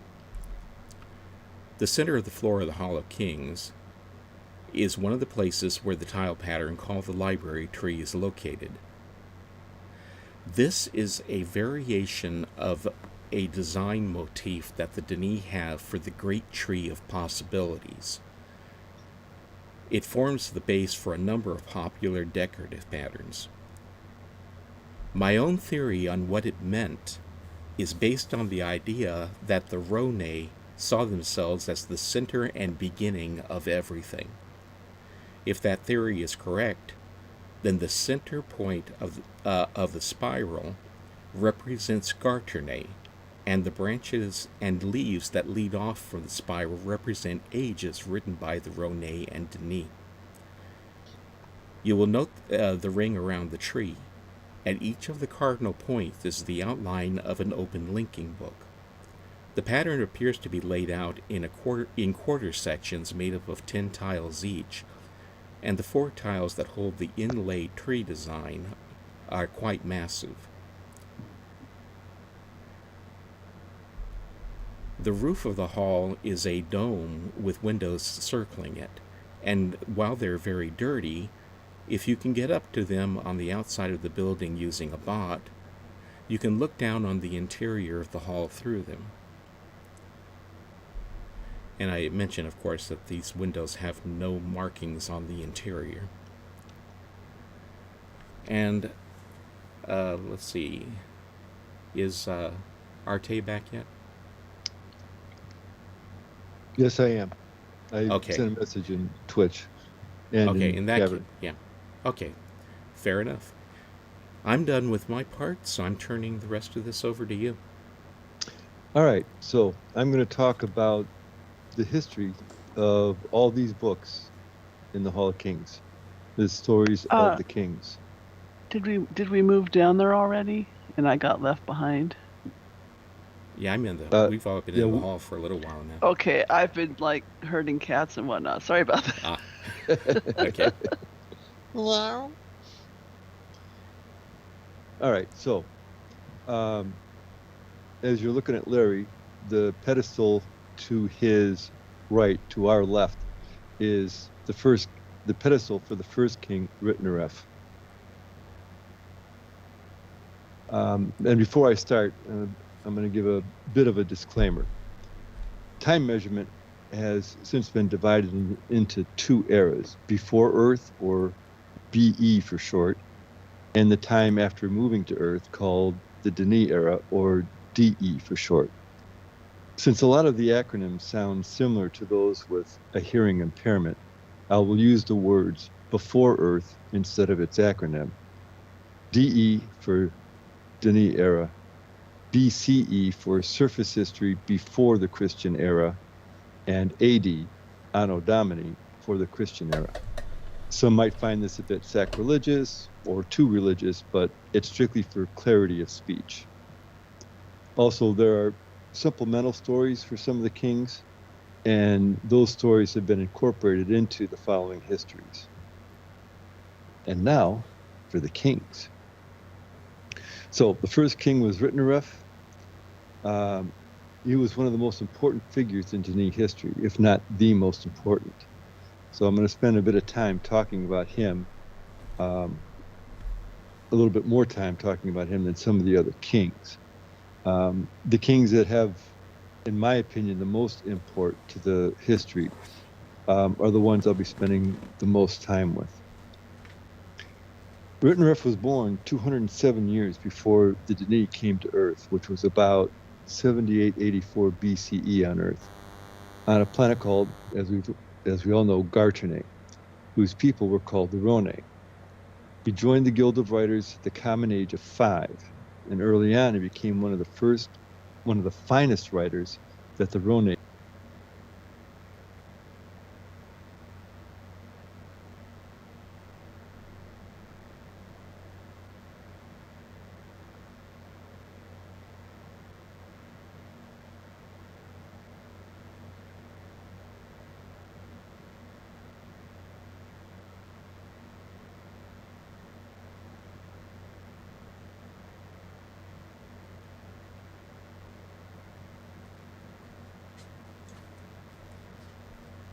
Great gift that was given to them by Yahweh, the Maker.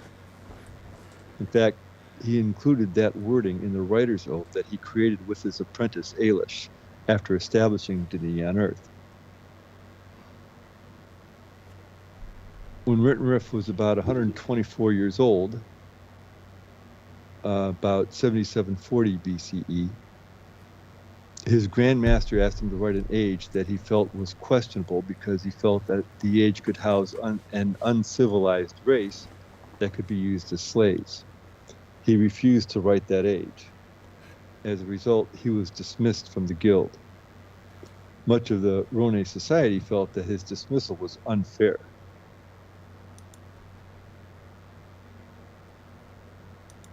When he was about 158 years old, about 59 years before Earth and about 7716 BCE, it was confirmed that Gartene's sun was dying and would eventually lead to a rapid drop in temperature and make Gartene uninhabitable. Ritneref had known about this for some time, since his dismissal, had been working on an age that would be more suitable for the Rhone who wished to follow him. One of his apprentices, a man named Ailish, was born 50 years before Earth, which is approximately 7707 BCE. Although Ailish was never a member of the Guild of Writers in Gartene, he spent the first 50 years of his life with Ritneref and worked closely with him in writing the Age of Denis. After petitioning the king allowed a few small groups to go their own way, including Ritneref and his followers. Ritneref took his group to his age, Earth, that he called Denis, which means, in the language of the Rhone, new beginning. He was a strong leader and established himself as king, reigning for 120 years until his death. Denis, like all ages at that time and since, had a group of surveyors linked to Denis before anyone moved there to establish the Great Zero. A monument was built there in the Denis year of zero. And unlike what had been done previously by the Rhône, Rittenref set the line of the Great Zero apart for holy buildings, and no construction could be made without the king's authorization. He based the location of the city on the Great Zero, radiating outward, and on a group of waterfalls near the line of the Great Zero that would be a source of fresh drinking water. He established the Guild of Writers in 8 DE. The new guild had fairly different rules than those that existed on Gartrenet to ensure that the same abuses of the art would not occur in the Denis version of the guild. He then installed one of his apprentices, Ae'gura, as the first Grand Master of the Guild of Writers. By the year 100 DE, Rittenref had directed the recreation of the 18 major guilds. The guilds were dedicated to Yavo on the Day of the Circle, a holiday that was celebrated up to the fall. Rittenref established the guilds to please Yavo and not themselves, as had happened on Gartrenet. It appears that the guilds on Gartrenet were more concerned with competition among themselves as to who had the best building than to their duty to Yavo and the people. To end this, Rittenref established several restrictions on the guilds to please Yavo and not themselves, as it happened on Gartrenet, as well as restrictions on placement. They all had to face the Great Zero, and restrictions on size, shape, and along with some minor visual guidelines. He had a number of construction projects during his reign. One was the temple to Yavo, called the Rigel Tavokum, which was started in 48 DE and completed in 63 DE.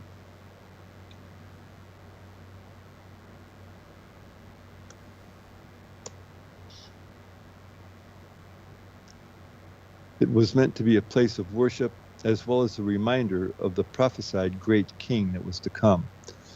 Though the temple was one of Rittenref's top priorities, there were disagreements as to size and shape, which caused a delay in its construction. He never had a palace built for himself. He lived in a modest home like the rest of the citizens. He felt that he could not build a home for himself until Yavo had a new home.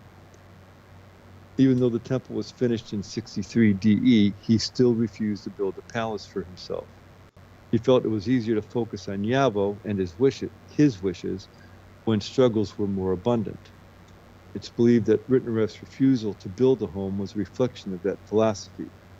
In fact, that was the whole purpose for living underground in a cavern in the first place, so that struggles would be abundant. Finally, there were the installation of massive shafts and fans to bring fresh air into the cavern because the natural openings did not do a sufficient job. During their construction, a small number of Denis went missing. Though the official word was that they were killed in rockfalls, it was assumed that they remained on the surface. Apparently, they preferred the leastness of living with primitive cultures on the surface to the leastness of living in a cavern. And Rittenref died in the Denis year of 120. He was 327 years old. As he had no children of his own, he left the throne to one of his apprentices named Ae'gura. Which brings us to the second king of Denis, Ae'gura. As Grand Master of the Guild of Writers, he had worked closely with Rittenref on the crafting of the Writer's Oath. That oath, with a few minor changes, remained in existence until the fall. After Rittenref's death in 120 DE, approximately 7537 BCE, Ae'gura was coronated as Denis' second king. He modeled his life very closely to Rittenref's, with one exception. Though he refused to build a palace for himself, the reason for that was slightly different than Rittenref's. Where Ritneref refused to build a palace until the temple to Yahweh was built, Ailish refused to build a palace until a common library was built. He was a strong advocate for all citizens to have access to Aegis. While there was some minor disagreement on some minor issues, the building was completed in the Dini year of 233, approximately 7424 BCE.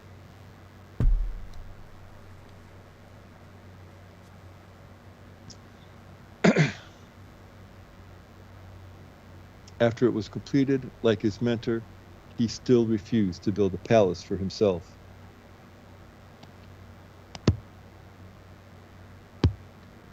As there was still great excitement for the new ideals and laws of Dini, the public had great support for Ailish. As a result, his reign, like Ritneref's, was a smooth one. Although Ailish was regarded as a good king, apparently his skills as a father were somewhat lacking. From the history, we can gather that he spent most, if not all, of his time dealing with ruling the fledgling community, rather than raising his sons. As a result, there was public apprehension over who the next king would be, as his two sons were quite rebellious and deemed unsuitable for the throne.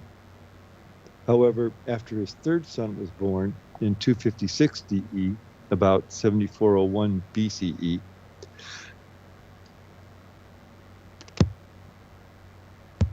it became apparent, in the public's view anyway, that the boy followed his father's ideals.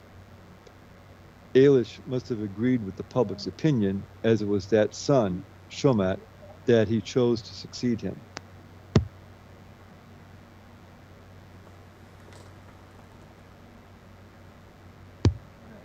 Ailish died of natural causes at the age of 350 in the Dini year of 300, about 7357 BCE.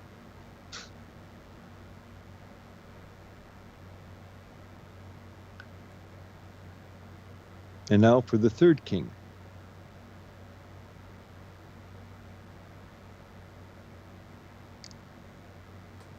Shomat was 44 years old when he became king. He had been a member of the Guild of Writers until his coronation.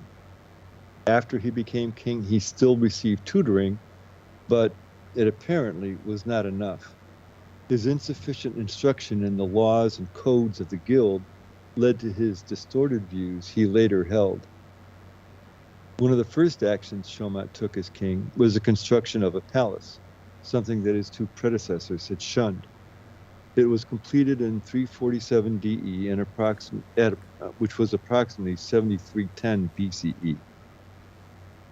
After he moved into his shiny new palace, and there is some discrepancy here, his two older brothers refused to move into the palace with him, which was a huge sign of disrespect in the Dini culture. However, the notebook, Shomat's Story, which is found in the age of Ederkimo, says that the brothers were never invited to come to the palace. Regardless who was at fault with respect to palace visitation, the brothers did everything in their power to make Shomat's reign a tumultuous one. Apparently the palace was very ornate. Not only were there gardens within the physical grounds, there were several garden ages written as well. There were even rumors that some of these ages had all of their inhabitants removed. This brought great tension not only within his family, but within the entire Dini culture as well. As with the people of the kings of Garchane, Shomat also believed that Aegis should serve Dini, and often spoke of this publicly, which was a direct contradiction to what the guilds taught. Some said that all this growing tension drove Shomat mad. One of the last, if not the last, garden ages that was written for Shomat involved Lemash, his advisor and head of his servants, working with the Grand Master of the Guild of Writers, a man named Kenri, to write the most splendid age ever visited by a king. 8 months later, the age was finished. Shomat was so pleased with the age that he made Kenri his most prized Grand Master of all. As well, he spent every day in his new age, asking for more of them, and asked his architects to provide structures on all of them. Meanwhile, his brothers grew more jealous of their brother.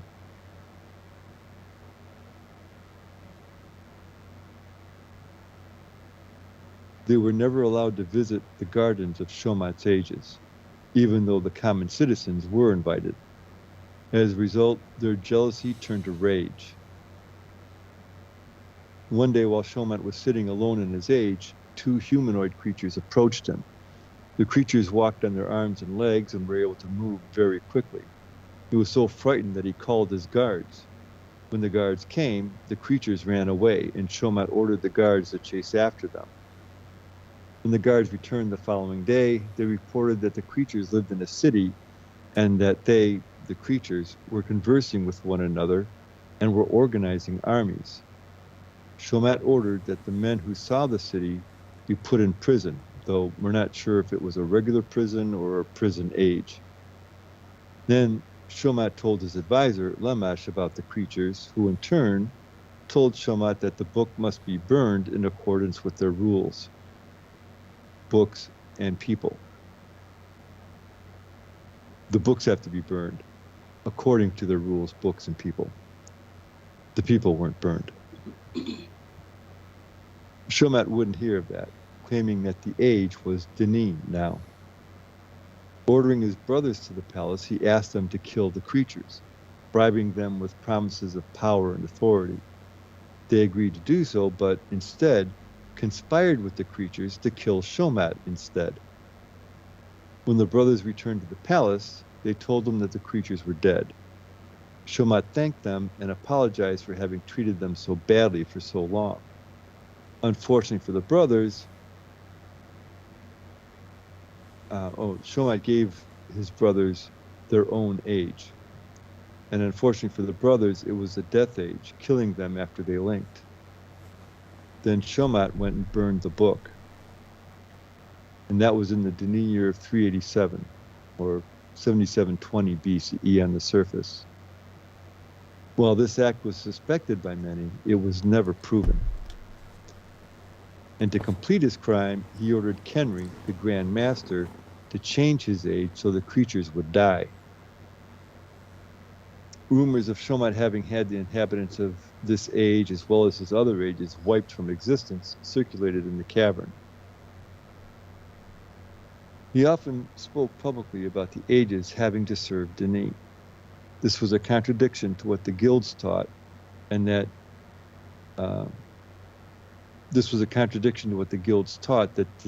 Dini was to serve the ages. And this caused great tension between Shomat and the people. Some say this tension was what drove Shomat to kill his brothers. As a result of all this drama, a prophetess was supplied to Shomat in the Dini year of 400, about 7257 BCE, in an attempt to guide him in the ways of Yavo. A prophetess was chosen over a prophet, as women were generally seen as better communicators with Yavo than men. The prophetess, whose name we do not know, helped Shomat to become a better king. As a result of her success with Shomat, it became a tradition with all future kings that they would have a prophetess to help guide them, though it was usually up to the king to choose which prophetess he would use to seek wisdom. Apparently, Aelish's lack of parenting skills were repeated with Shomat. Since his own children were out of control, even by Shomat's standards, the prophetess recommended the son of a close friend as his successor. This son was Jakreen, and was to become the fourth king of Dini. Jakreen's bloodline would lead to the birth of the great king, Ulsandar.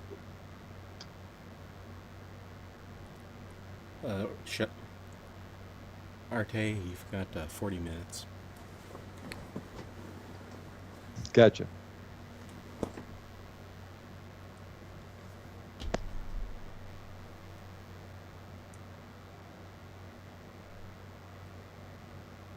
All right, so Jakreen was cut from the same cloth as Ritneruf and Aelish. And there was an old prophecy about the appearance of a great king called, oddly enough, the Great King. and this king would pass through an arch. The Denis homeworld of Gartenay had such an arch. It was Jacqueline who commissioned the building of the arch in Denis. He publicly announced the building of this arch in the Denis year of 598, which was about 7059 BCE.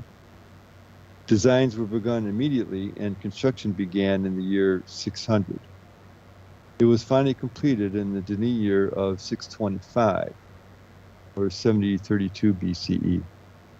This was a significant year for the Denis, since their numbering system is base 25, which means that 625 was the end of their first century on Earth.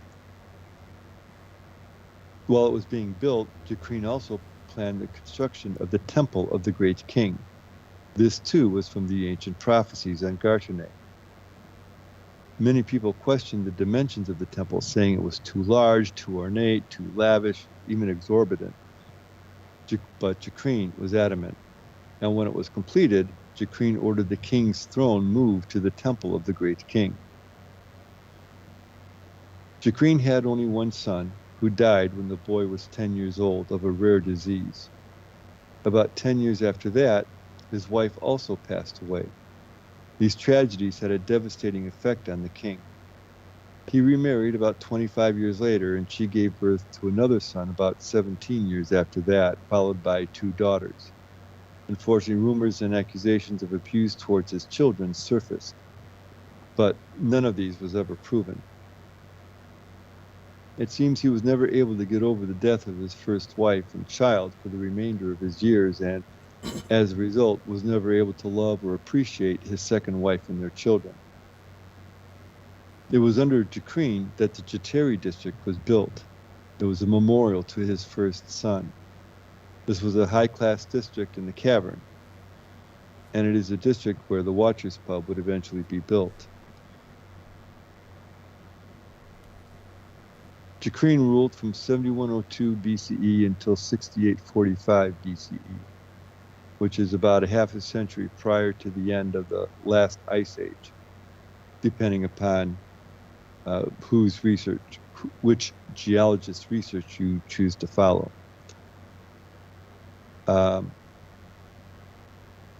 Some have it around 7000 BCE, some have it as early as 10,000 BCE, but it depends on what research. At any rate, Jacqueline died of natural causes in the year of 812 at the ripe old age of 377. So now to the fifth king, his son Visha. Visha is another important king because of his actions that led to the coming plague, kind of.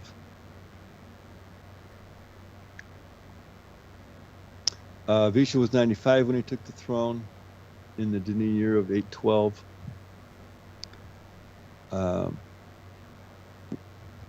Which is about 50 years before the end of the last ice age, which according to Hopi legend was when the Third World began. When Visha took the throne, he already had 2 sons. He ended up having 3 more before his death, which was a very large number for the Denis. Though Jacqueline had completely rejected religion in his later years, Visha was extremely religious. Some say that he tried too hard to push his convictions on the people and probably pushed some away as a result. In fact, there was a cult called the Judges of Yavo that became extremely angered over Visha's religious edicts. In Denis, their name is Vergontantiach Yavo, or as I said, the Judges of Yavo.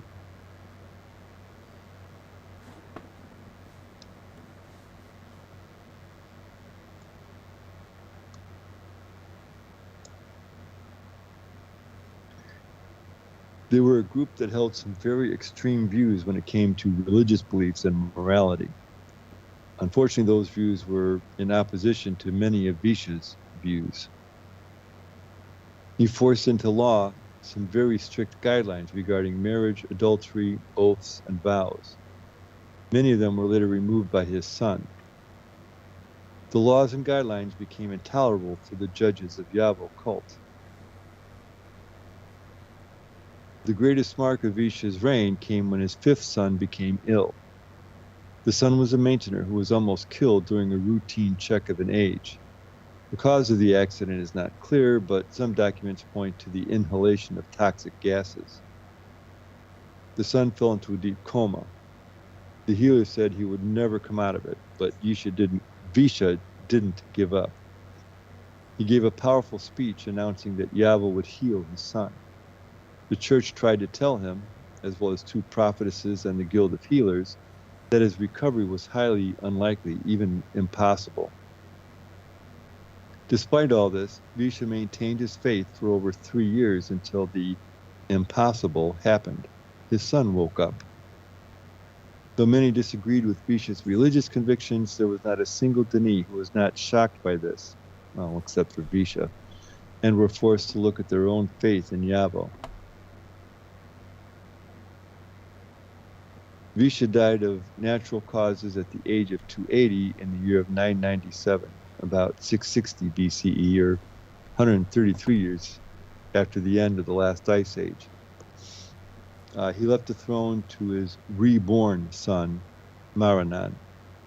The appointment of Maranan appeared to have mollified the judges of Yavo, at least for a while, as they decided to give Maranan a chance to prove himself as king. Arte? Yes. I have that name as Mararon.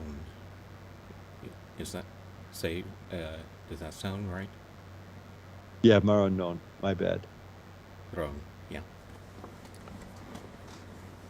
King Maranon took the throne in the year of 997, which was 660 BCE on the surface.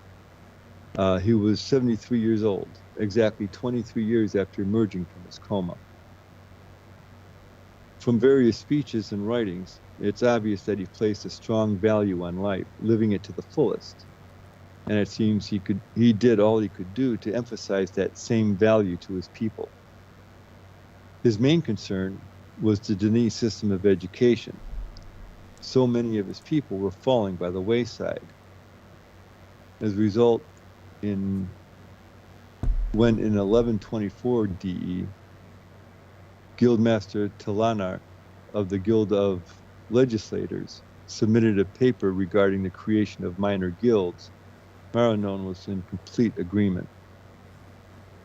In the paper, Talanar wrote that, quote, "We are creating a group of people who have no understanding of the Dani and of the strength of our blood. There is a small percentage of those who learn and keep our traditions through the guilds, and a growing population of fools," close quote. So Maranon, following the suggestions within the paper, created his own version of the U.S.'s No Child Left Behind Act. He placed the common schools under the Guild of Legislators and began major renovations of that system. He raised the standards for teachers and extended the workday for him, and he changed the time required for schooling. Originally, children attended public schools for 6 years, from age 10 to age 16. He changed it to 15 years, from age 5 to age 20. And from there, instead of entering back into society, the students could enter one of the new minor guilds that had been proposed by Talanar. The first of these guilds were miners, educators, bankers, and architects. The latter was a branch of the Guild of Stonemasons.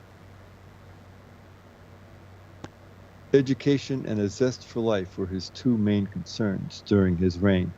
He ended up repealing many of the more oppressive laws created by his father. In addition, he was focused on his own life. He tried to live it to the fullest as possible. Apparently, he had addictions to various hallucinogenic drinks and various recreational drugs. He also had numerous affairs.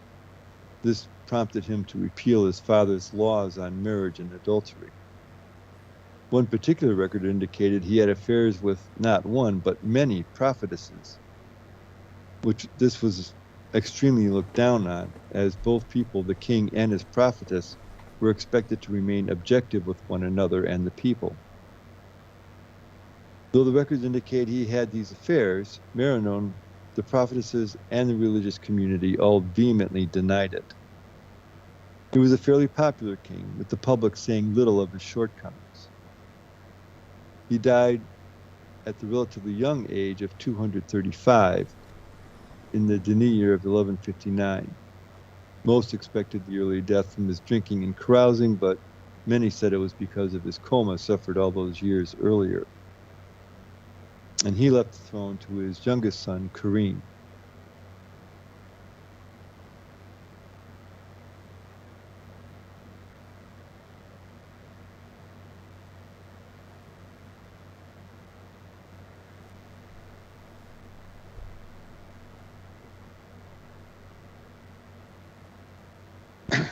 As I said, his grandfather Visha had been an extremely religious man, though not everyone agreed with his theologies.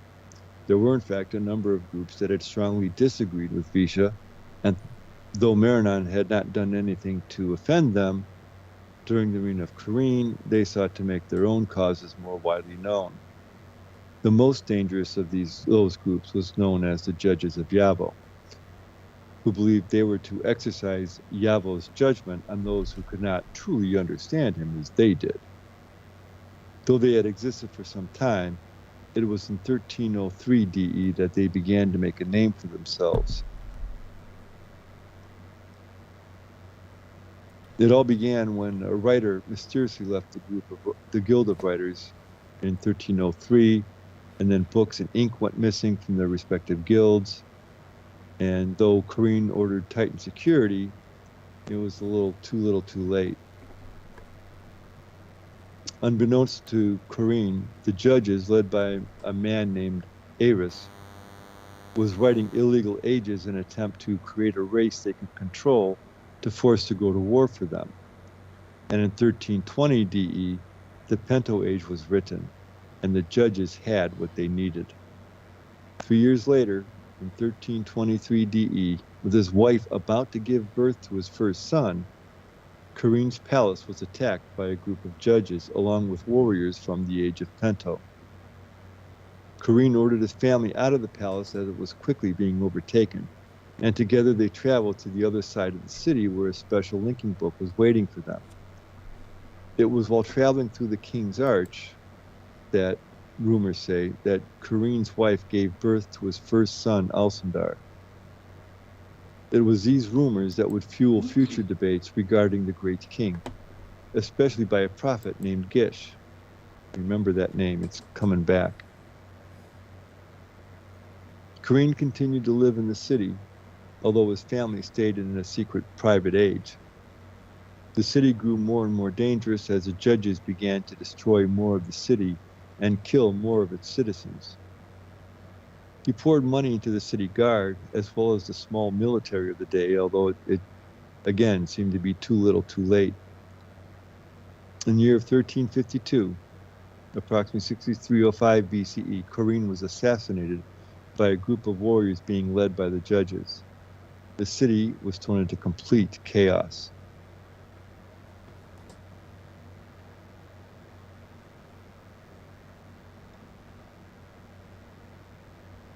And now for the eighth king, Alcindar.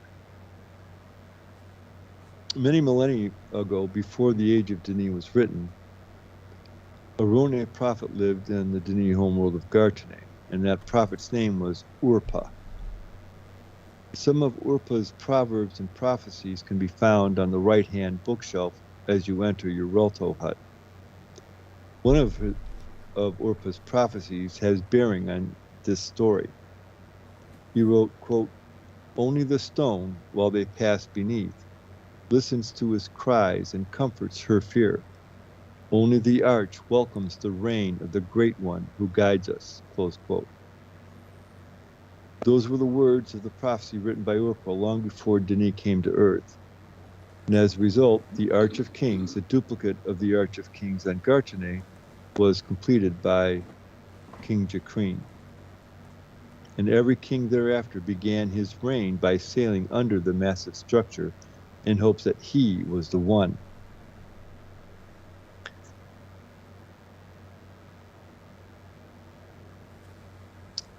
During the initial stages of the Pento War, Corrine and his family were forced to flee, as we just learned.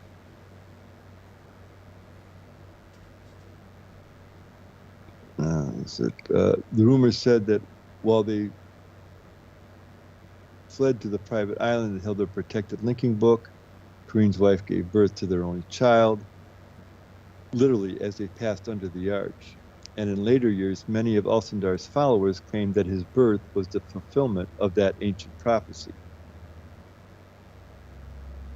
Alcindar was 29 and living on that private age with his mother when his father was killed, and instead of immediately joining the city, he remained in the age, apparently at the behest of his uncle, who had come to inform Alcindar of his father's death. With a few advisors who kept him updated, he stayed in the age, trying to formulate a plan for the war that was now raging in the city. Meanwhile, his uncle, still a member of the Guild of Linguists, was translating much of the Pento language and learning as much as he could about them.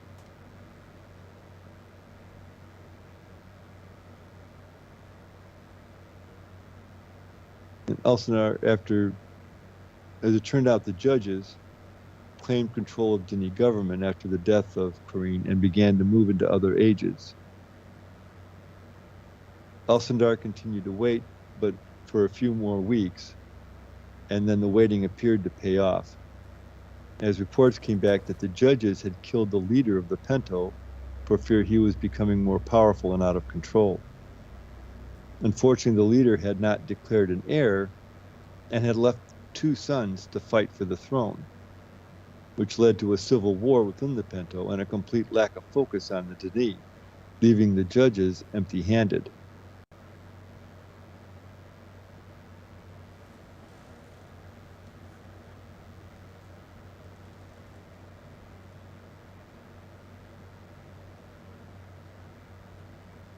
As well, what forces there were spread out to other ages and no longer fortified the city. The public apparently knew Alcindar was hiding. With every passing day, felt as though the prophecies were coming to fruition. They knew that he'd been born into the Arch of the Kings. One sage said, quote, "A new people, people of light, will bring great havoc to the dark," close quote, as they believed the Pento had done.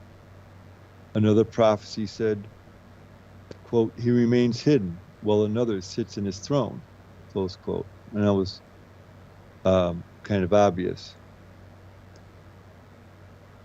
While the public waited for him, they only grew more willing to fight for him. Until 15 weeks after the death of his father, Alcindar, accompanied by a small force, entered the city for the first time in his life. He sailed through the arch and to the palace and reclaimed it with relative ease, directing his soldiers and those who joined with him as they saw him enter the city. He established safe zones and eventually informed the Pento that he wished to begin negotiations with the Pento warrior Mekhar.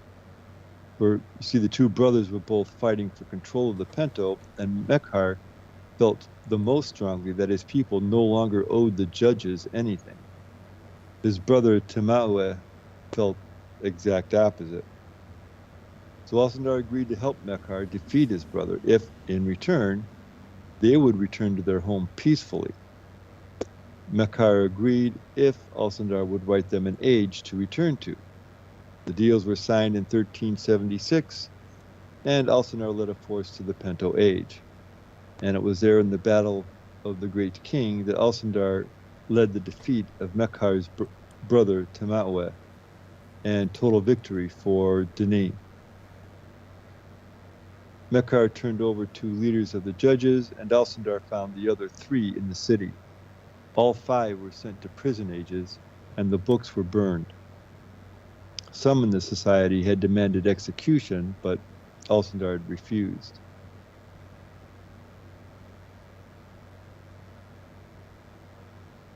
Throughout his reign, Alcindar wrote a good number of books of prophecies and encouraged his people to forget about their homeland and focus on why they came to Dini, to start again to focus on pleasing Yavo and to make good and right decisions. To know Yavo better should be the focus of their lives, he claimed. and it was Alcindar who brought them back to the attitude they maintained during the reign of Ritnereth.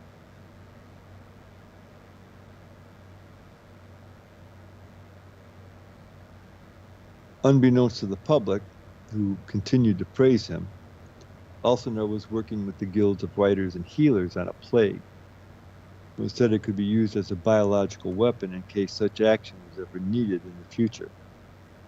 As far as the Pento, the link between their age and Denis was still open, as Alcindar insisted on the continuation of resources from the Pento, although it appears that some of his associates advised against it.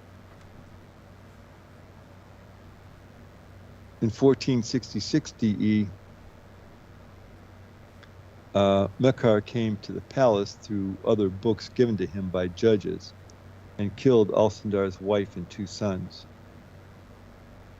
Alcindar himself killed Mechar in what records describe as an astounding battle.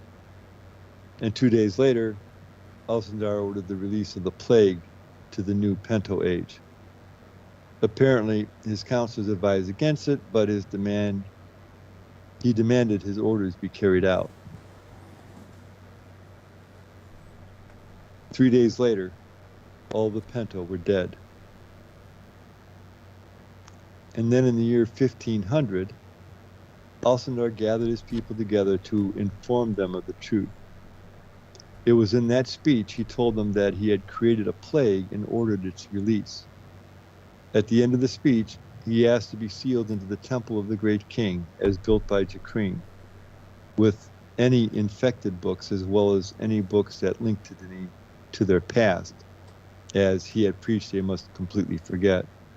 A year later, Alcindar was sealed within the temple, and it was then that the dimensions and shape of the building made sense, as it was required to hold a massive amount of books.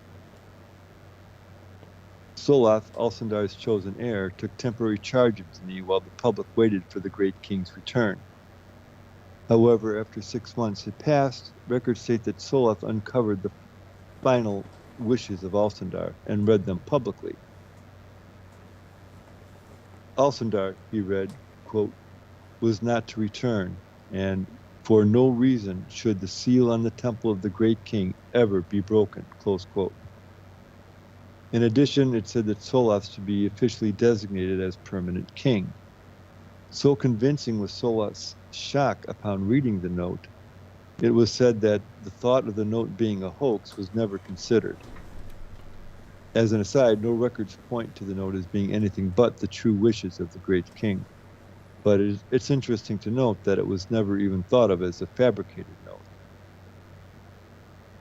I personally believe the word uncovered should be written in quotation marks. Whether it was a plan of Alcindar's that he told Soloth to find the note after 6 months, or if it was Soloth acting on his own, is irrelevant. The coincidence and timing point to something that was planned. Either way, saying the note happened to be uncovered appears to me a kind of a fabrication. Anyway, there were numerous personal journals and government transcripts that state the public's disbelief at the statements. Soloth himself said, quote, "For how could he leave us in such a state?" close quote. There were many calls to break the seal of the temple, though there were many calls to break the seal of the great temple, abrogating a direct command of the great king was foolish. As well, the books within the seal were infected books, and, as Grand Master Namas said to the council, quote, should not be opened for good reason, close quote. And so on the 23rd day of the first month in the Denis year of 1502, the temple of the great king was renamed the tomb of the great king upon orders of Soloth, and Alcindar was assumed dead. However, most of the people still believed Alcindar would return. And time to pick up the pace a bit. Yep. All right, so here's Soloth.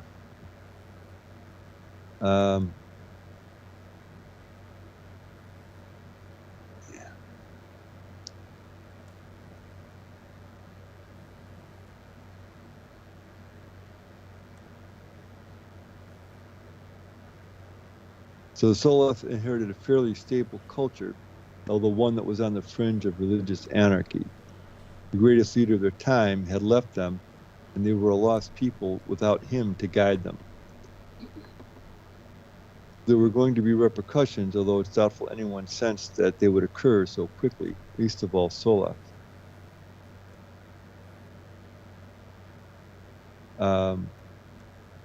Elsindar's prophetess, Nemea, published a book criticizing Elsindar's reign. And she mysteriously disappeared. Some said she was killed, others said that she was taken up by angels.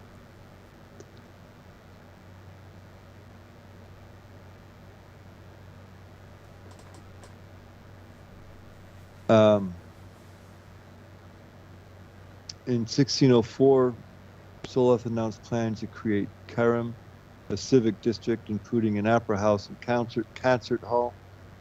And it was done as a distraction from the religious arguments.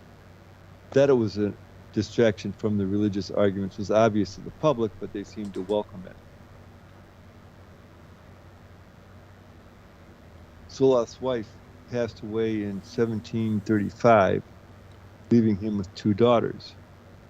It was not long after her passing that he remarried against the advice of a prophetess to a younger woman named Jolatha. Jolatha gave birth to Soloth's first son, and though Soloth was extremely pleased, many in the religious community were somewhat apprehensive, as Jolatha was a well-known member of an influential cult group known as the Tree.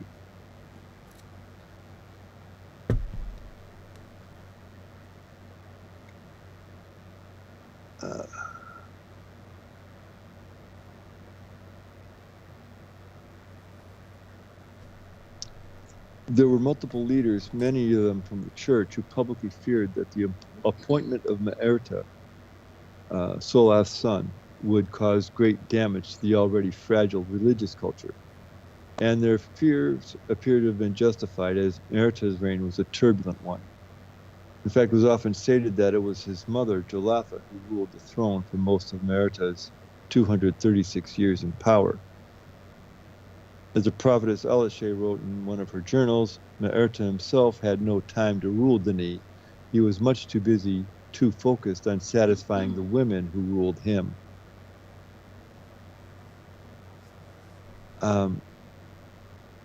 In the Dani year of 1817, he proposed construction of the Temple of the Great Tree, marking the first time any king officially supported anything other than the original beliefs of Ritnera. Just as important, Myrt, at the suggestion of his mother, suggested that the line of the Great Zero, which had been chosen by Ritnera, was inaccurate.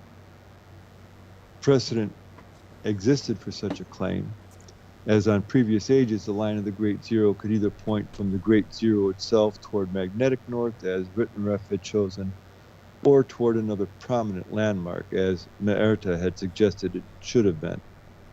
However, he did not officially change the line, because he most likely realized the change would have carried far too many implications on the society concerning construction, navigation, etc.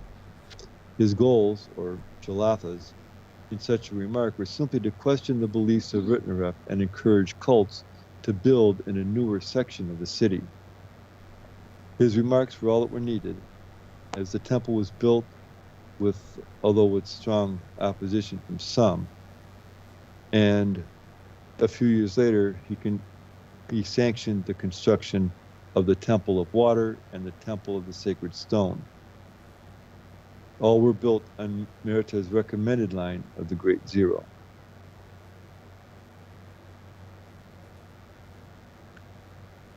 One of the worst things that happened, the second worst thing that happened, Myrta attempted to change the rules and restrictions of the Writers' Guild, including altering their oath. He claimed his proposals would leave them more flexible in writing. but this was at the behest of his mother. Knowing her son's carnal desires, she brought a woman named Rommel to the king's quarters. Merita thought her to be the most beautiful woman in all of Denis. To Merita, she was like a statue without flaw. But his mother would not let him have the woman until he agreed to fulfill Jolatha's, quote, purposes, close quote. After many nights of taunting her son, Merita finally agreed. Jolatha then gave Rommel to her son, and the following morning, she came to Merita's room and told him about her desire to change the writer's oath. It saddened Merita, but he did as mother wanted. She told him what to say to the guild to get them to change their oath. However, the proposal was met with such staunch resistance from Grandmaster Tremel, who adamantly opposed the king and, as the records show, refused to change the oath that Ailish had written. As it turns out, that refusal cost Tremel his life. Many say on orders from Jolatha. Years later, many viewed Tremel's refusal as one of the most heroic deeds of Denis history. Once Tremel was found dead, the Writers Guild as a whole refused to make the proposed changes in the oath and regulations in support of their fallen comrade. And eventually, Jolatha gave up trying. But her most destructive act came in the Denis year of 1999. She convinced her son to break the seal on the tomb of the great king. She went in to prove the mortality of Alcindar, to prove that he was dead and was not coming back. So she brought a piece of Alcindar's robe and a couple of the books that were inside there. Unfortunately, they were infected books. And that was the genesis of the Pento Plague. Jolatha died 2 days later from an unknown illness, being the plague, while the books she had taken remained in the temple of the tree. Merita quietly ordered the tomb sealed and made the seal much stronger. He ended up being petrified of the temple and any mention of the great king in the later years of his life. Merita was known as an unfaithful man and died 15 years later in 2014 DE with one of his lovers. Guild of Healers records indicated a massive poisoning as the cause of his death. He was 267 years old. His murderer was never discovered, though there were numerous suspects.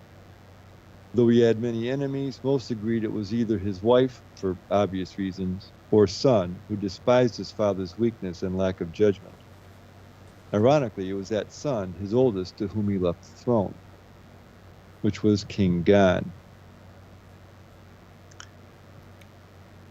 I think we're going to have to stop after Gan because we're running out of time.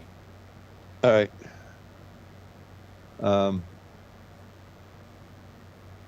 6 months after Gan's coronation, the first signs of the plague began to show themselves. Eventually, the healers would discover that the plague was an evolved version of the disease that Alcindar had created to destroy Pento. The evolved version cut Denis' lifespans in half and caused massive infertility. In fact, by the time it would run its course, the plague would end up killing over a quarter of the Denis population while cutting birth rates in half. For people where women were only fertile for roughly only 30 surface hours for every 72 surface days, the reduced birth rates were devastating. For the elderly and the young, death from the plague usually came quickly in the form of heart failure. The appearance of the plague and the eventual announcement that it was similar to what the great king had created caused the public to cast most of their blame for the illness on the great king. Very few people knew of Jolatha's request to open the tomb. Those who knew of the breaking of the seal seem to have not spoken of it, or possibly were not heard if they did. Numerous records indicate that, as far as the public was concerned, the plague was the fault of the great king. Somewhat surprisingly, because of the infertility rates, Gan managed to have a son in the Deni year of 2050, about 5607 BCE. He died 20 years later at the age of 199 after being on the throne for only 55 years, the shortest reign of any king.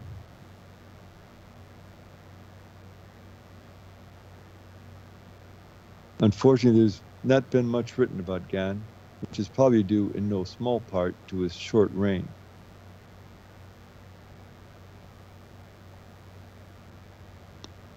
Which brings us to Ben Ashirin, and unfortunately we're out of time.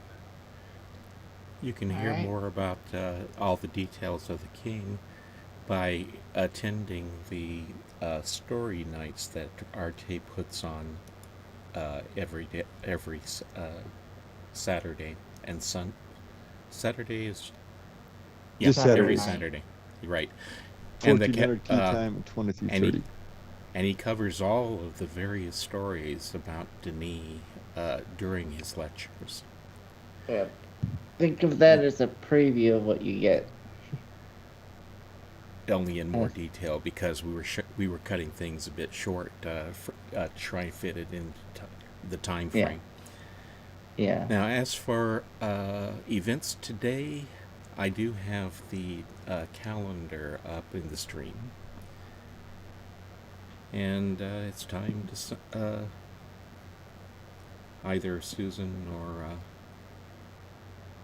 I want to thank you all for coming to the Cavern tour. Join us next month where we're finished with this tour, right, Larry? Yeah, we're done with the island, so we'll be going to a new location next time. Okay. So we will be going to a new location to learn the history of that age next week.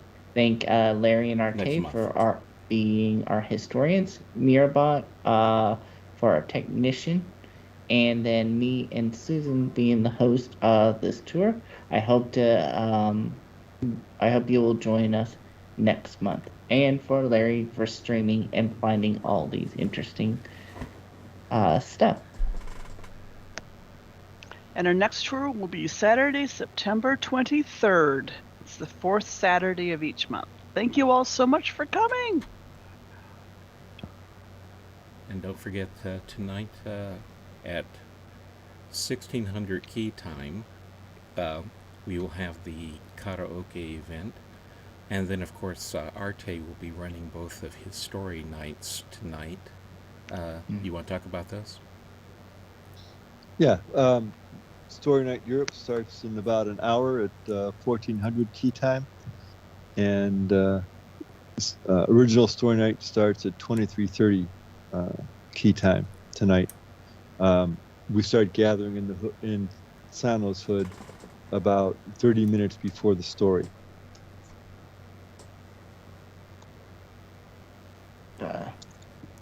Alrighty, we'll see y'all next month.